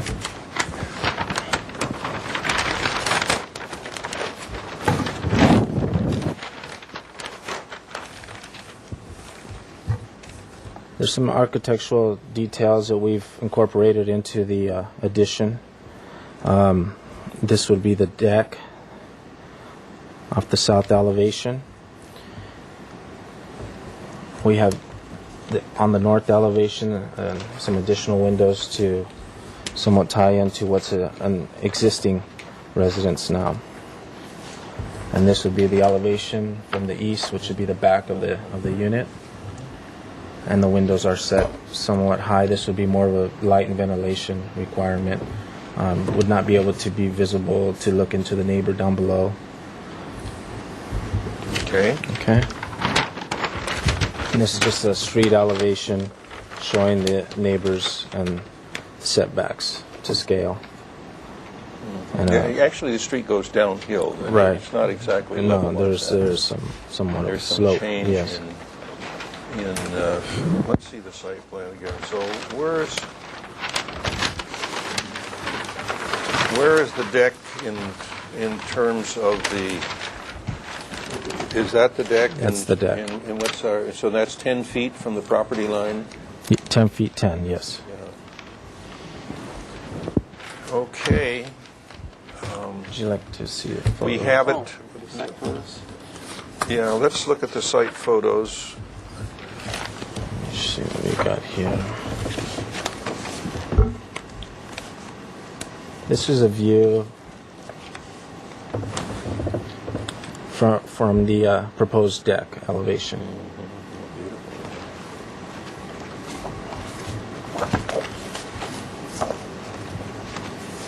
So two-story homes are across the street.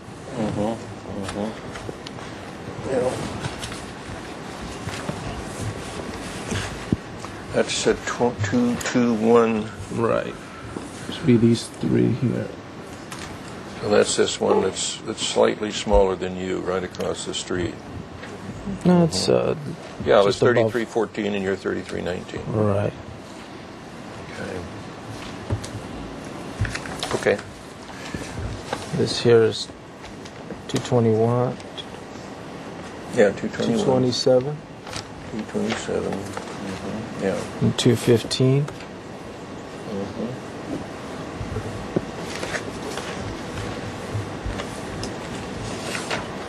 Kind of hard to see exactly the hedge here. That's blocking quite a bit of the home here, but this is like the existing proposed project. Okay. All right. Yeah, yes, go ahead. Okay. The owner would like. Thank you. So could I make a couple of remarks about the reasons and thinking behind this? Yes. We've lived in this home since 1993, and we did a remodel approximately 5 to 6 years ago. We now have a grandchild, expecting to have more grandchildren. We want to have a place where our family can come for the holidays. My wife and I are both working in the home now. We don't have clients come to our home, but we each are working at the home. So we want some versatility for accommodating family when they're in town. I have a sister that's in Glendale or Pasadena area. I have a brother up in Grover's Beach. They have family. My parents are now living in Reedley, which is south of Fresno over in the Central Valley. So we expect to host family gatherings as we go on. I think there's two issues that are seminal to your thinking today. And one of them is the size, which I'm becoming better informed on as we get into this. I didn't really realize the ratios we were looking at until fairly far along in the process in terms of the FAR. Yes. And so if that turns out to be an issue, it's something we could take another look at. I think that the other issue that will come up here is one of height. And our home would be the first home on our side of the street to have a second story. I think that there are folks who are upset with that fact. And as far as I'm aware, there are no covenants that would restrict us from doing so. We're not in a homeowners association. We are trying to be sensitive in the design of the place to make it aesthetically desirable, fitting in with what we already have. I think it will add overall to the architectural value of the street. We will achieve a view that we don't have right now if we're allowed to do this project with a second floor.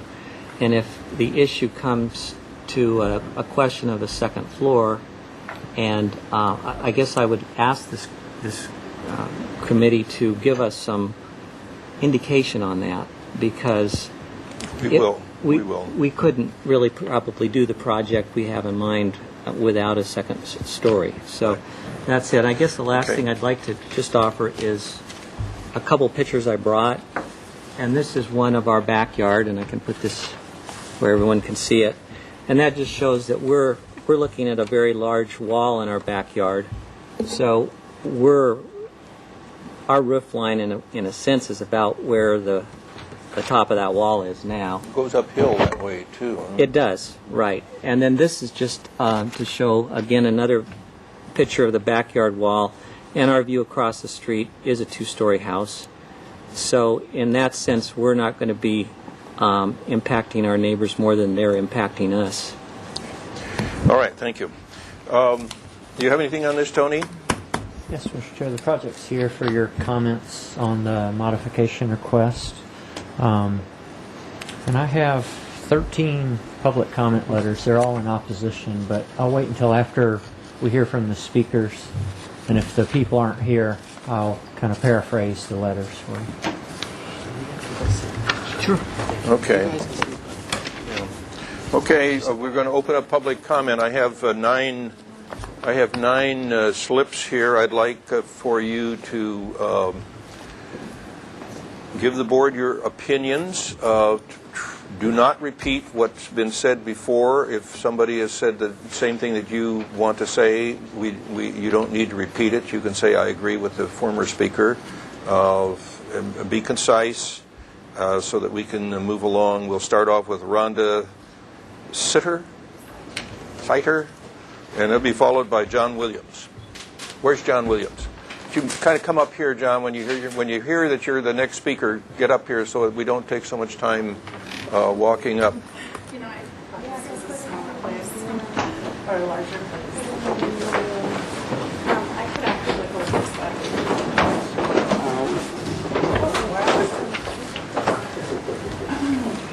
Okay. Well, that's a second story remodel project with its whopping proposed. Do you need her to be here?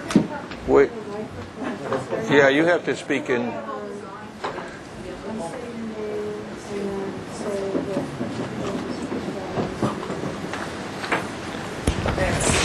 I need 4 hands.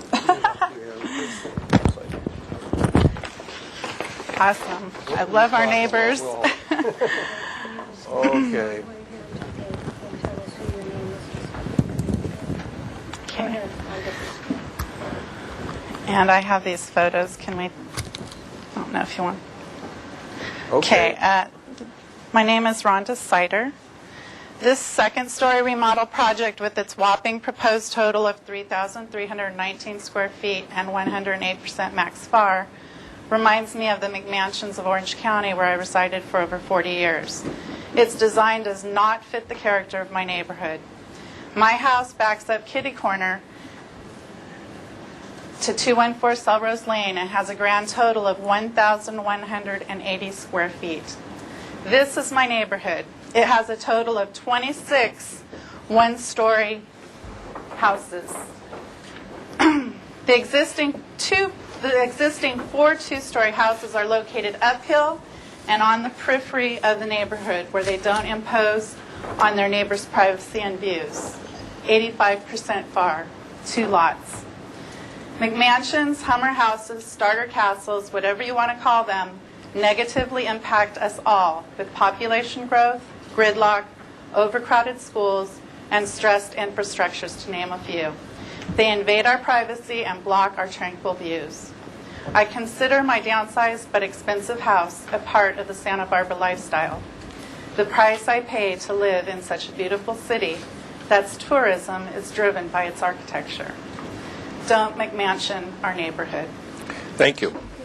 Okay, John Williams will be next, and he'll be followed by Frank Wasco.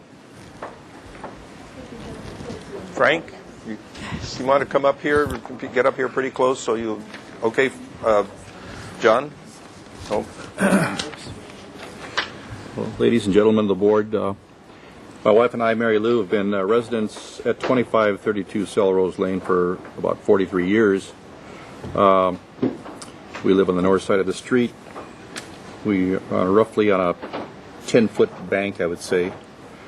We're right there at La Jolla. Mm-hmm. And yes, Sarah, this is Judy's lot. We can look southwesterly and see the tree line of the Douglas Preserve as well as the ocean views. And my only complaint here is that the vision obstruction. Okay. That would just blot our view out. Thank you. Mm-hmm. Frank Wasco will be followed by Jerry Wasco. Hi, I'm Frank, and I live up the street at 2540 Selrose. And I oppose the proposal, mainly because I think, as Rhonda stated, approval of the projects will set a bad precedent and give implicit approval for many more homes in our neighborhood to build expansive additions and add second stories. Please help preserve the charm and character of our neighborhood and deny the application. Thank you. Okay, Jerry, you're next, followed by Robin Palmquist. My name is Jerry Wasco. I live at 2540 Selrose Lane. I'm opposed to the proposal for a second-story addition at 214 Selrose Lane. There are guidelines in place to protect our neighborhoods from too large of buildings on small lots. 108% of the maximum FAR is too much. This project should be denied. Thank you. Thank you. Well, Robin, you're next, and followed by David Van Hoy.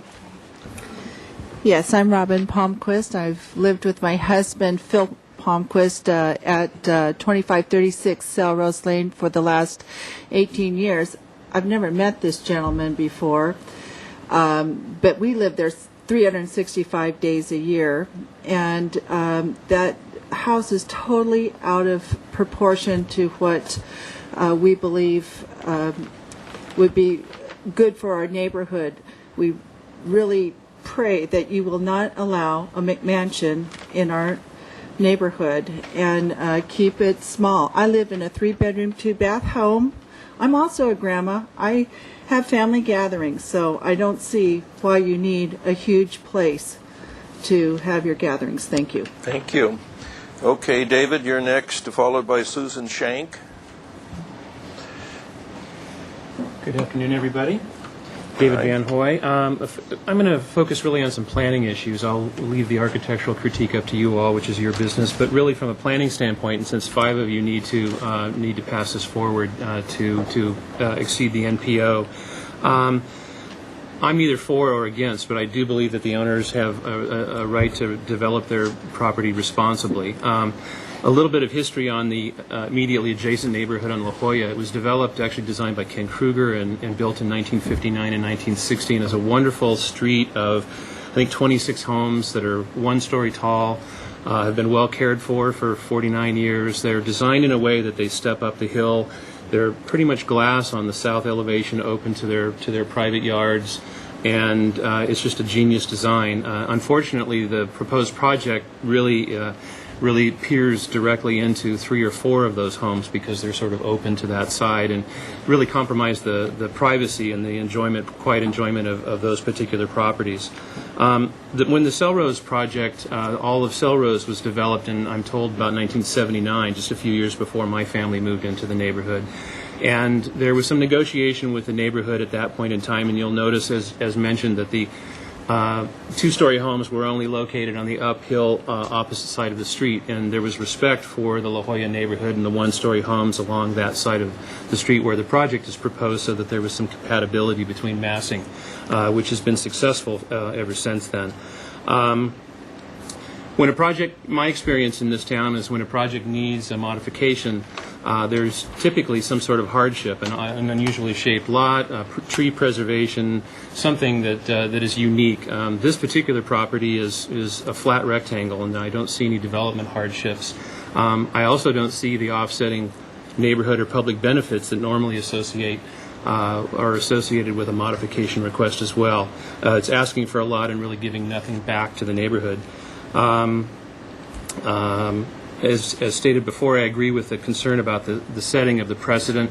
And I think most interestingly, my quick look on it, I see several design alternatives to achieve the owner's program without necessarily this design solution. There's room on the site to develop horizontally and develop part of their program. I think there can be a look at a portion of the existing home in terms of some slight reconfiguration to achieve their design goals and so forth. So I think a little more design by a clever architect would perhaps meet the middle ground and be contextual with the neighborhood and satisfy the owner's needs so they can enjoy their home as well. Thank you. Thank you. Susan, you're next, and then Keith, lawyers. Well, My next door neighbor. anyway, Keith. Keith, right.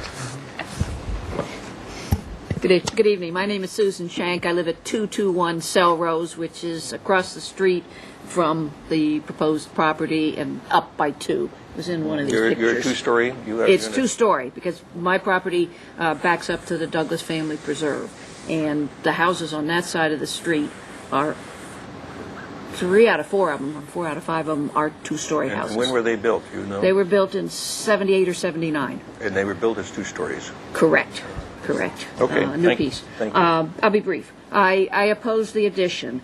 I'm afraid it's going to change the character of the neighborhood. It's going to make it increasingly dense, too high on that side of the street, block a lot of view corridors.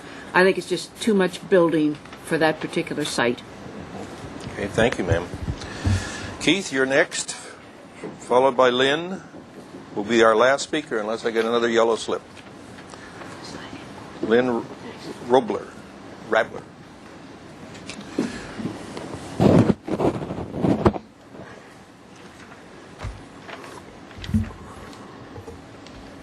Okay, my name is Keith Lawler, and I live in at 215 Selrose Lane, which is directly across the street. Basically, I live in one of the original 4-bedroom, 3-bath, two-story homes. My house is 2,200 square feet. I just want to go a little in the background, make sure everybody understands. When Meeker Development Corporation put in the 10 homes, which basically are consist of that whole north-south street, my understanding is they actually applied for 2 stories in all the homes, but it was shot down, and they wound up with the 3 at the top, which would be the east side of the street, because those really don't affect much in the way of the view corridor for the public. So anyway, obviously the size, bulk, and scale of this house is out of character with the rest of the homes in the immediate neighborhood. The other concern I have is increasing the height of the house. Just to go with another background, and I'll show you the pictures first, and I don't know how you put the pictures out here. I took some pictures, and it pretty much explains on the top where the view is from. Yeah. And here's another one. And here's another one. Okay, and if you notice, there's actually a home down at the base of Selrose Lane, and that was not part of the Meeker Development subdivision that was put in 1979. And that was put in, I think, approximately 10 years ago. And I remember it very well because they originally proposed a large 2-story structure. It was finally approved as a much less in height and a flat roof structure. In fact, I believe they even have certain restrictions on the trimming of trees and landscaping because the Planning Commission came out at that time, took views down the street as I did, and they were very concerned about the public view corridor because that is the entrance to the Douglas Family Preserve, so that's probably one of our main entrances there. So anyway, I have a real concern of any increase in height because basically you're opening the floodgates.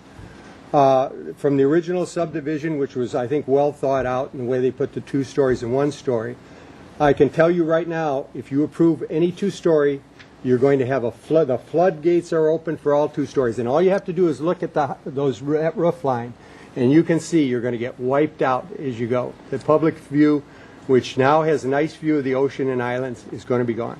Thank so you. I hope you consider that. Thank you. Lynn, give me our no applause, please. This is not. My name is Lynn Raber, and I own 220, the single story above them. Yes. And I've owned it for 30 years. And I've been in the neighborhood. I don't live there now. But I've seen the neighborhood. I know most of the people there. And I agree with everything that everyone said, is that 2-story, right smack dab in the middle of a whole line of 1-stories, just doesn't fit. Okay. Thank you.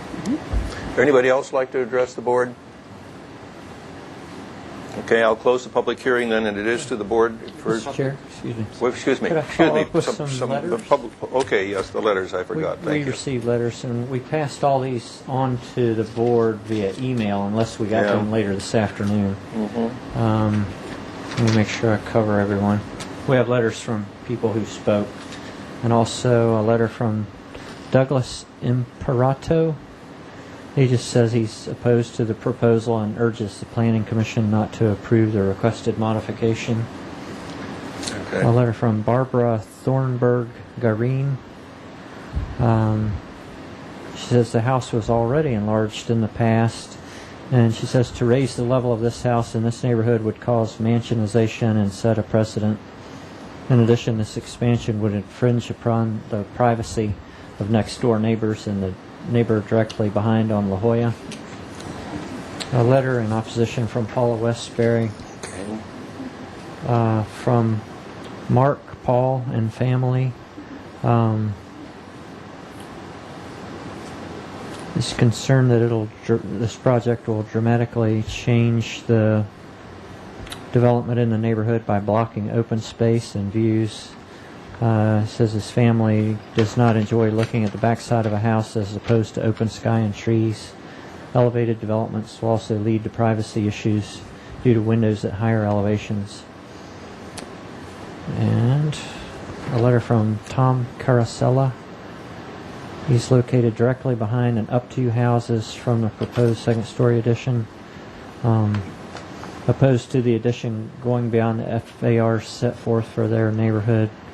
The second story on Selrose is out of character, also invades the privacy of the Eichler-esque patio-style homes backing up to them and just slightly above.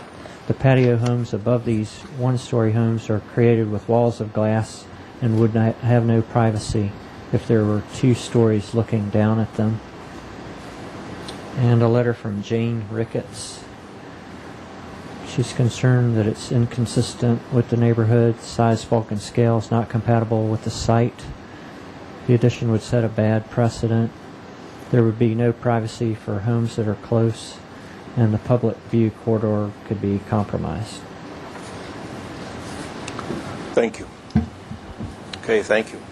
All right, now that closes the public portion of this particular application. It is to the board for questions and or comments. I think we need to cut right to the serious business here and not worry about whether the deck is 15 feet from the property line or not. I think it's a critical issue as to whether or not we have 5 votes that would support a FAR of 106%. And I'm going to call for a straw vote on that. Who will support an FAR recommendation of the Planning Commission for 108%? Raise your hand. Well, obviously there's not support on the board for this design. It's too big. Mm-hmm. And it's not too big by just a little bit. It's too big by a lot. I'm going to ask for another straw vote. Is there support for a second story in this particular side of the street in this neighborhood? Raise your hand if you think you could support some kind of a second story? In this neighborhood or on this lot? On this particular lot, did you visit the site? You know, this side of the street is all one story, and the other side of the street's got some two-story up against the park. Is that going to be a possibility to put is any kind of a second story here going to work? Do you see that as being? Can we imagine that? If we can jump into comments, Mr. Chair. Yeah, because I don't think we're. I can't support a second story on this lot. I don't want to say I won't support a second story in the neighborhood because I think that's too broad of a stroke. Okay, I'm sorry. And that's the reason why. But when I drove by the neighborhood, what I sensed was the existing house was already much larger than the other homes. It just appeared to be already maxed out. And so one of the things that I was looking for was what your existing FAR calculations were. And your existing house, because you've already done some improvements, is at 92.6. At least that's the number I'm looking at. And when we say a house is over 85, it really has to have stellar architecture, and it's got to have all these other bells and whistles that really say, you know, we got ourselves a nice, charming piece of architecture. There's not much more room for your home to grow beyond 92.6% FAR. So in this application, with this house the way it is already been developed, I personally can't support a second story or a significant addition. Glenn, how do you feel about that? Mr. Chair, I can echo Paul's comments almost word for word. Jerry? I feel like the applicant should review his existing floor plan and look for ways to adjust his living in the footprint that he has. Design more efficiently. There may be some area on this site, though, where a first floor, where the building could be expand out on the first floor. There's definitely there's areas they incorporated in the garage, and there's other areas that it's a 3-car garage. Not anymore. Well, Bootleg additions. What? It might have a permit. It's permitted. Okay, so it's permitted. Denise, you have. I have nothing new to add. I agree with the board and everything they said. Bernie? Yes, for once I agree with Paul. It's only taken 2.5 years. No, I think what we have here is a situation where the board doesn't want to string you along. Yeah. And we recognize that families grow and that they have certain requirements for things. But what we don't personalize our review based on a specific family's needs, because we have to assume that in the future you might sell this and it might be occupied by a retired couple and nobody else.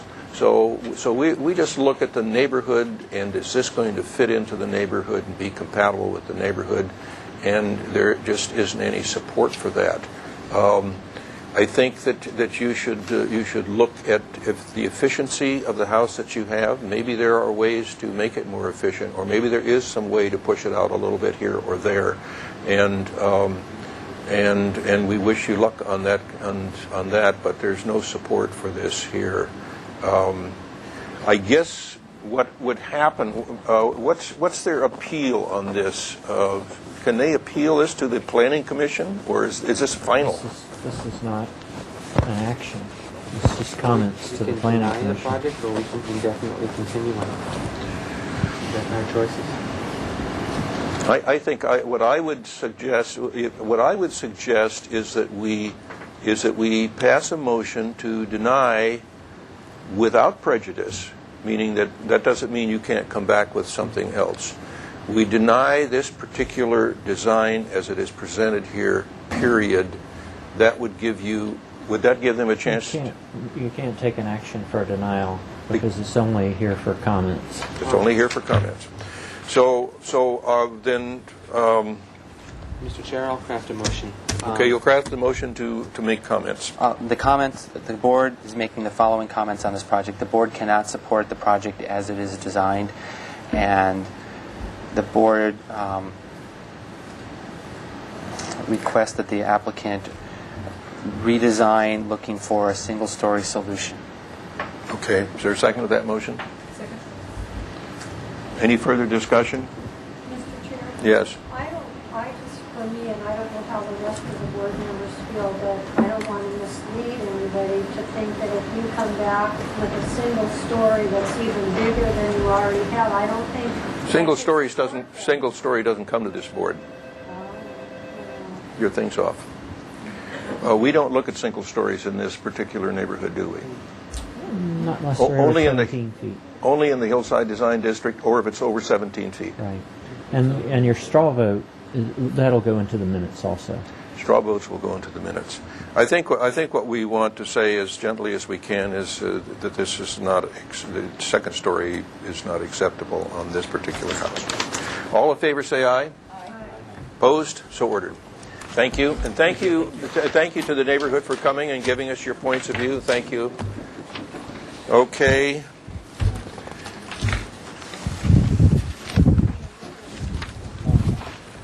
We will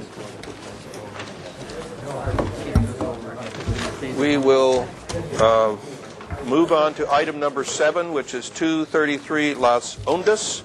This is a revised proposal for a 500 square foot second story addition, 170 square foot first floor addition, a second floor story master bathroom, revised demolition. The existing two-car garage is now proposed to remain. The existing 1,800 square foot single-story residence is located on 8,000 square foot lot in the coastal zone. Staff hearing officer approval is requested to increase the size of existing window. I think you've got those mods already, right? Yeah.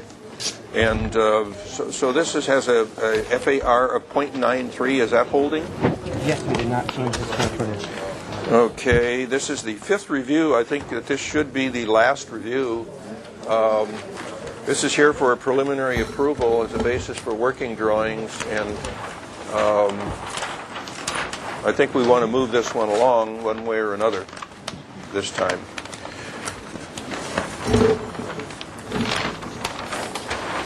So here's our site plan.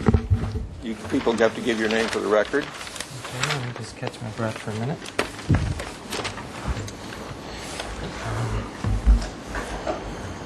My name is Paul Zink. I'm the architect for this project, and with me is Bank and Janice Johansson. Welcome. Just to clarify the record, this is our 4th time at this board. The minutes did say 5. I think they were counting our staff hearing officer meeting. Okay.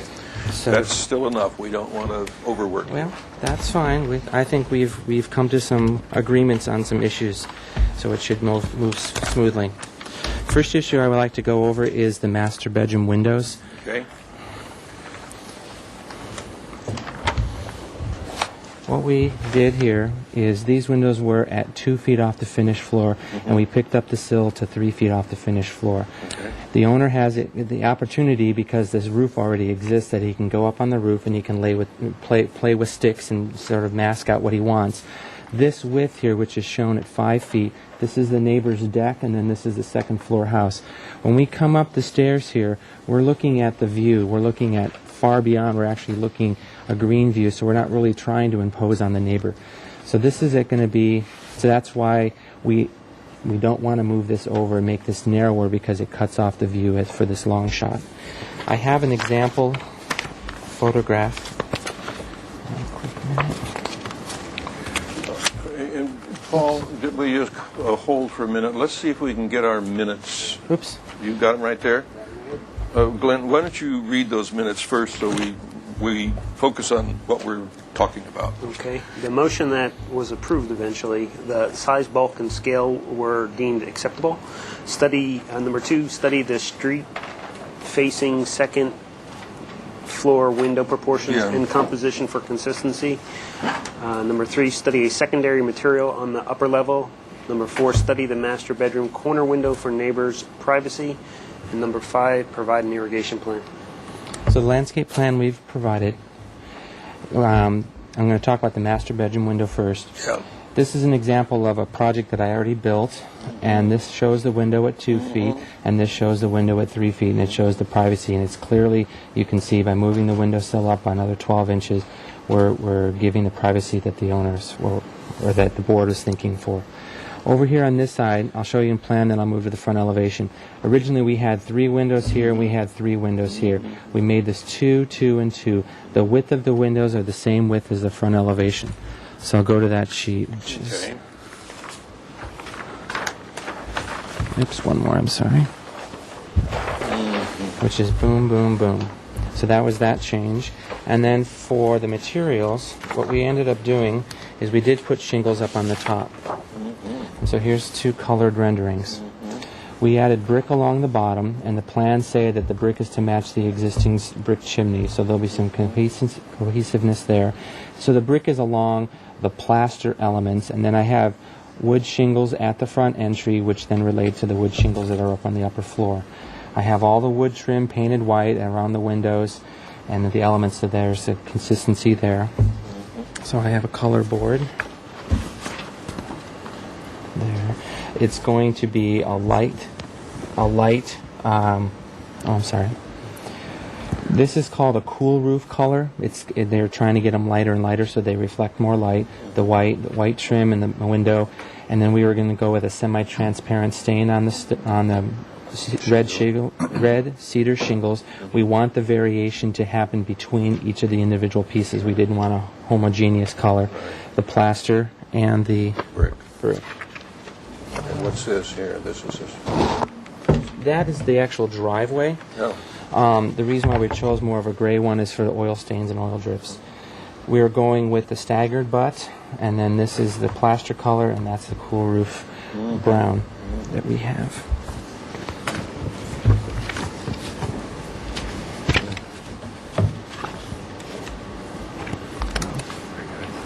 This is my window to show. And then the last item I would like to go over is the electrical light fixtures. If we turn to the second to the last sheet, I started the electrical plan and I show the light fixtures. In this case, it's a driveway's in the back, so we have this ribbon driveway, or an access driveway that comes along the side. We would like to add lighting to illuminate it. It's going to be on a motion sensor as well as the photocell. In this case, unlike the project that I had on Shoreline, I have a roof overhang that happens here, so I'm able to tuck the light fixture underneath the roof overhang. And they're going to be these type of MR16s. They're 2.5 inch in diameter by about 4 inches long, and they're tucked up underneath here. So I'm bringing this up to your attention to see if this is something we can have. The concern we have is when we store our bikes and things back here, it's not like we're driving a car with headlights, that we want to have something that triggers on these lights. So those are these 2. Focused down. They would be focused down, plus they'd be underneath the roof overhang. So that's why that dotted line is shown. I'll go to the elevation real fast to remind you. Unlike the Shoreline house where I had a 1.5-story element and a 2-story element, they were stuck on the side. They looked not the best. So I've got one tucked under there and one tucked under here. And there's a 1.5 foot difference between this fascia board and that plaster wall. And that's all for my presentation. What about the irrigation? Irrigation plan is there, but I'm not...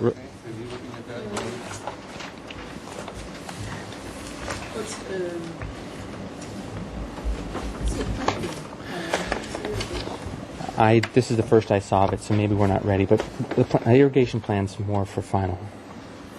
Okay. We'll take that under advisement. You have anything on this, Tony? No staff comments. We do have a letter. Okay. It's a letter in opposition from Paula Westbury. Okay, we'll take that under advisement. And so I'll open up public comment. I see no one in the audience, so we will close public comment. It is to the board for your questions and or comments. What was that little black thing again that you... That was the window. We're going with either Pella or Integrity series. They have a fiberglass white window, and then the black is the glass. What's your front door? Color of your front door? I'm going to have it white also. Yeah. And I actually have some pictures of some all-white homes just to sort of say that it's common in this kind of salt box Cape Coddish. But they usually have a colored door. Oh. Beautiful colored door. Why don't you do one in like black? Maybe I would love yellow. Would you like yellow or green? We're chess players. We want it checkered. Checkered. I do have a question, Mr. Okay, Chairman. yes. Quick one, don't worry. No problem. Is there, I can't remember, is there already brick on the house? There's already a brick chimney here. And right now in the existing photographs, there's a wooden 2x2 that was on there, and then there's plaster both on the top and the bottom. Maybe at one time the plaster was a different color. It's plaster at the bottom and the wood Oh, on the wood's- top here. That board goes all around, and there the rest of the house is plaster up and down. The only reason, are we commenting or questions? You are commenting, Okay, yes. the only reason I asked, so there's a brick chimney, and thank you for coming back and back, I think we're making progress, and this will probably be the last time. So, I'm sure it says on, I don't know, guys. It says on. Maybe it's closer to your shirt. I mean, higher. Too far away? All right. I'm just wondering if the board thinks, the brick fireplace is already there, so leave that alone. But this right here, if this is new, I was thinking at one configuration of this project, we had stone in the front, I believe, didn't we? No. We never did? Oh, because I think, I'm just looking at the compatibility of the two materials as well. Okay. All right, that's a comment of Gary. I had one little question on the elevation on the garage. Paul, you had two light fixtures?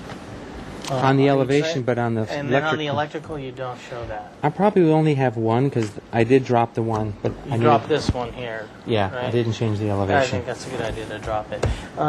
Okay, go to comment? Sure. Why not get this over? I like the brick.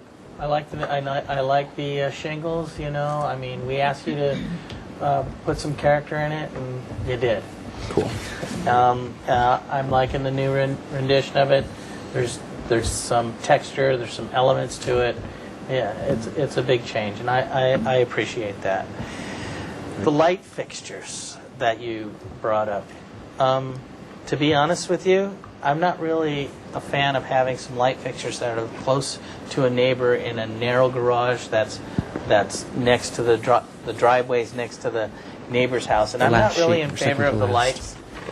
I would rather have lights that are below the fence level, that are either on a pillar or something in that area, rather than something that's up high that shines down. That's just my opinion on that. So on these ones, I would rather not have those fixtures there. The other fixtures, I think they look great. Did you make it sound? Yes, sir. I think it's great. I think it has come a long way, and pretty just minor comments is what I would say.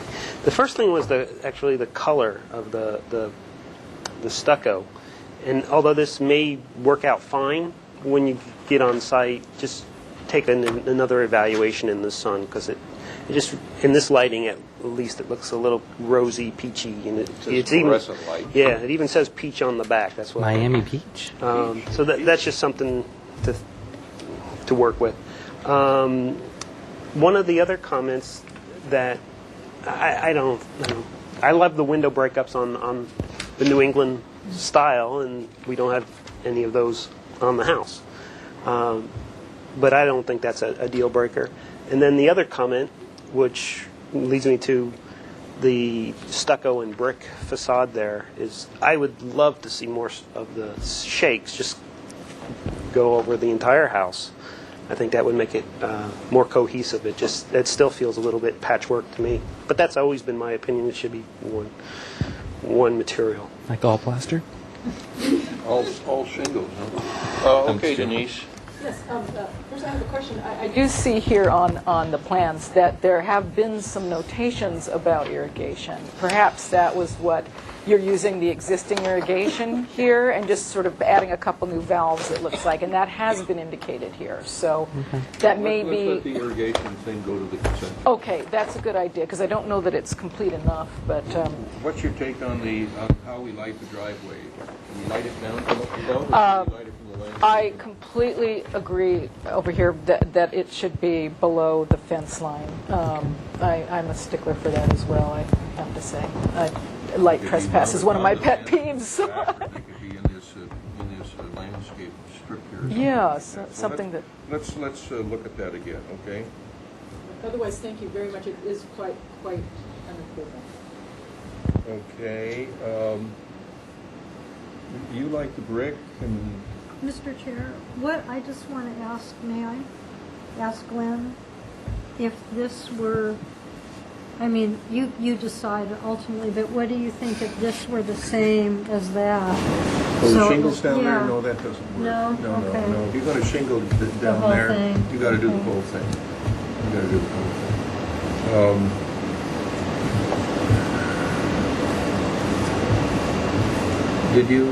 Are you not shingling the whole house because you...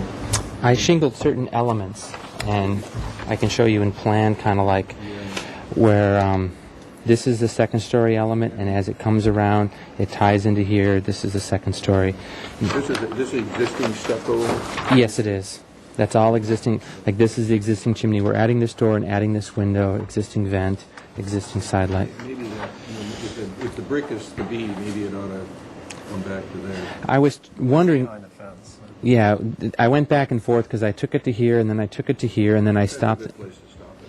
At least so when you're looking at this corner, you don't get that thin, that thin edge. Right.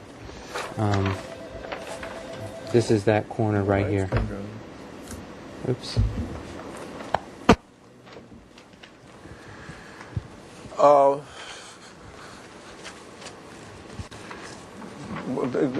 Bernie, the brick is okay. Are you okay with the brick? I'm not going to fight the brick. Not going to fight the brick? I think that the choice, to some degree, this is a remodeling, and it is there. I think we have to sometimes take the position. Is this acceptable to the neighborhood? Not as is exactly the way I would do it myself, because people should have some choices as to how they want their house to look, if it's reasonable and if it's compatible with the neighborhood. And I think that's how we should be judging this thing. I personally think the brick is acceptable if it comes around the corner and goes back at least to that doorway. So it isn't a. Okay. What does it do here on this side? Does It goes back to this wall about 4 feet. Yeah, right. Yeah, right there. Yeah. I think that's. I think this is a great. I think the window, the fenestration is greatly improved, and personally, I feel like we could move this along, give it a preliminary approval, the finals on consent, and that would be revising the light fixtures to light the driveway and irrigation plan. We can also ask that you. Take this out into the sunlight and see if it's really what you want, and in the consent calendar that could be a final. It might, maybe it's rose. It's okay with me. I mean, I'm not even criticizing it, but just make sure that it's what you want to work with the shingles. And of course, the texture too of the stucco has something to do with how light or dark it is, because if it's got a little more texture, then it's got shadow on it. It's pretty soon to get some dirt on it and starts to have some character. The other findings. And we have to make the MPO findings. So I'm entertaining a motion for preliminary approval as a basis for working drawings with the finals on consent for irrigation and driveway lighting, and a final review of the colors and that stuff. And pick a nice color for the front door. You want a beautiful color.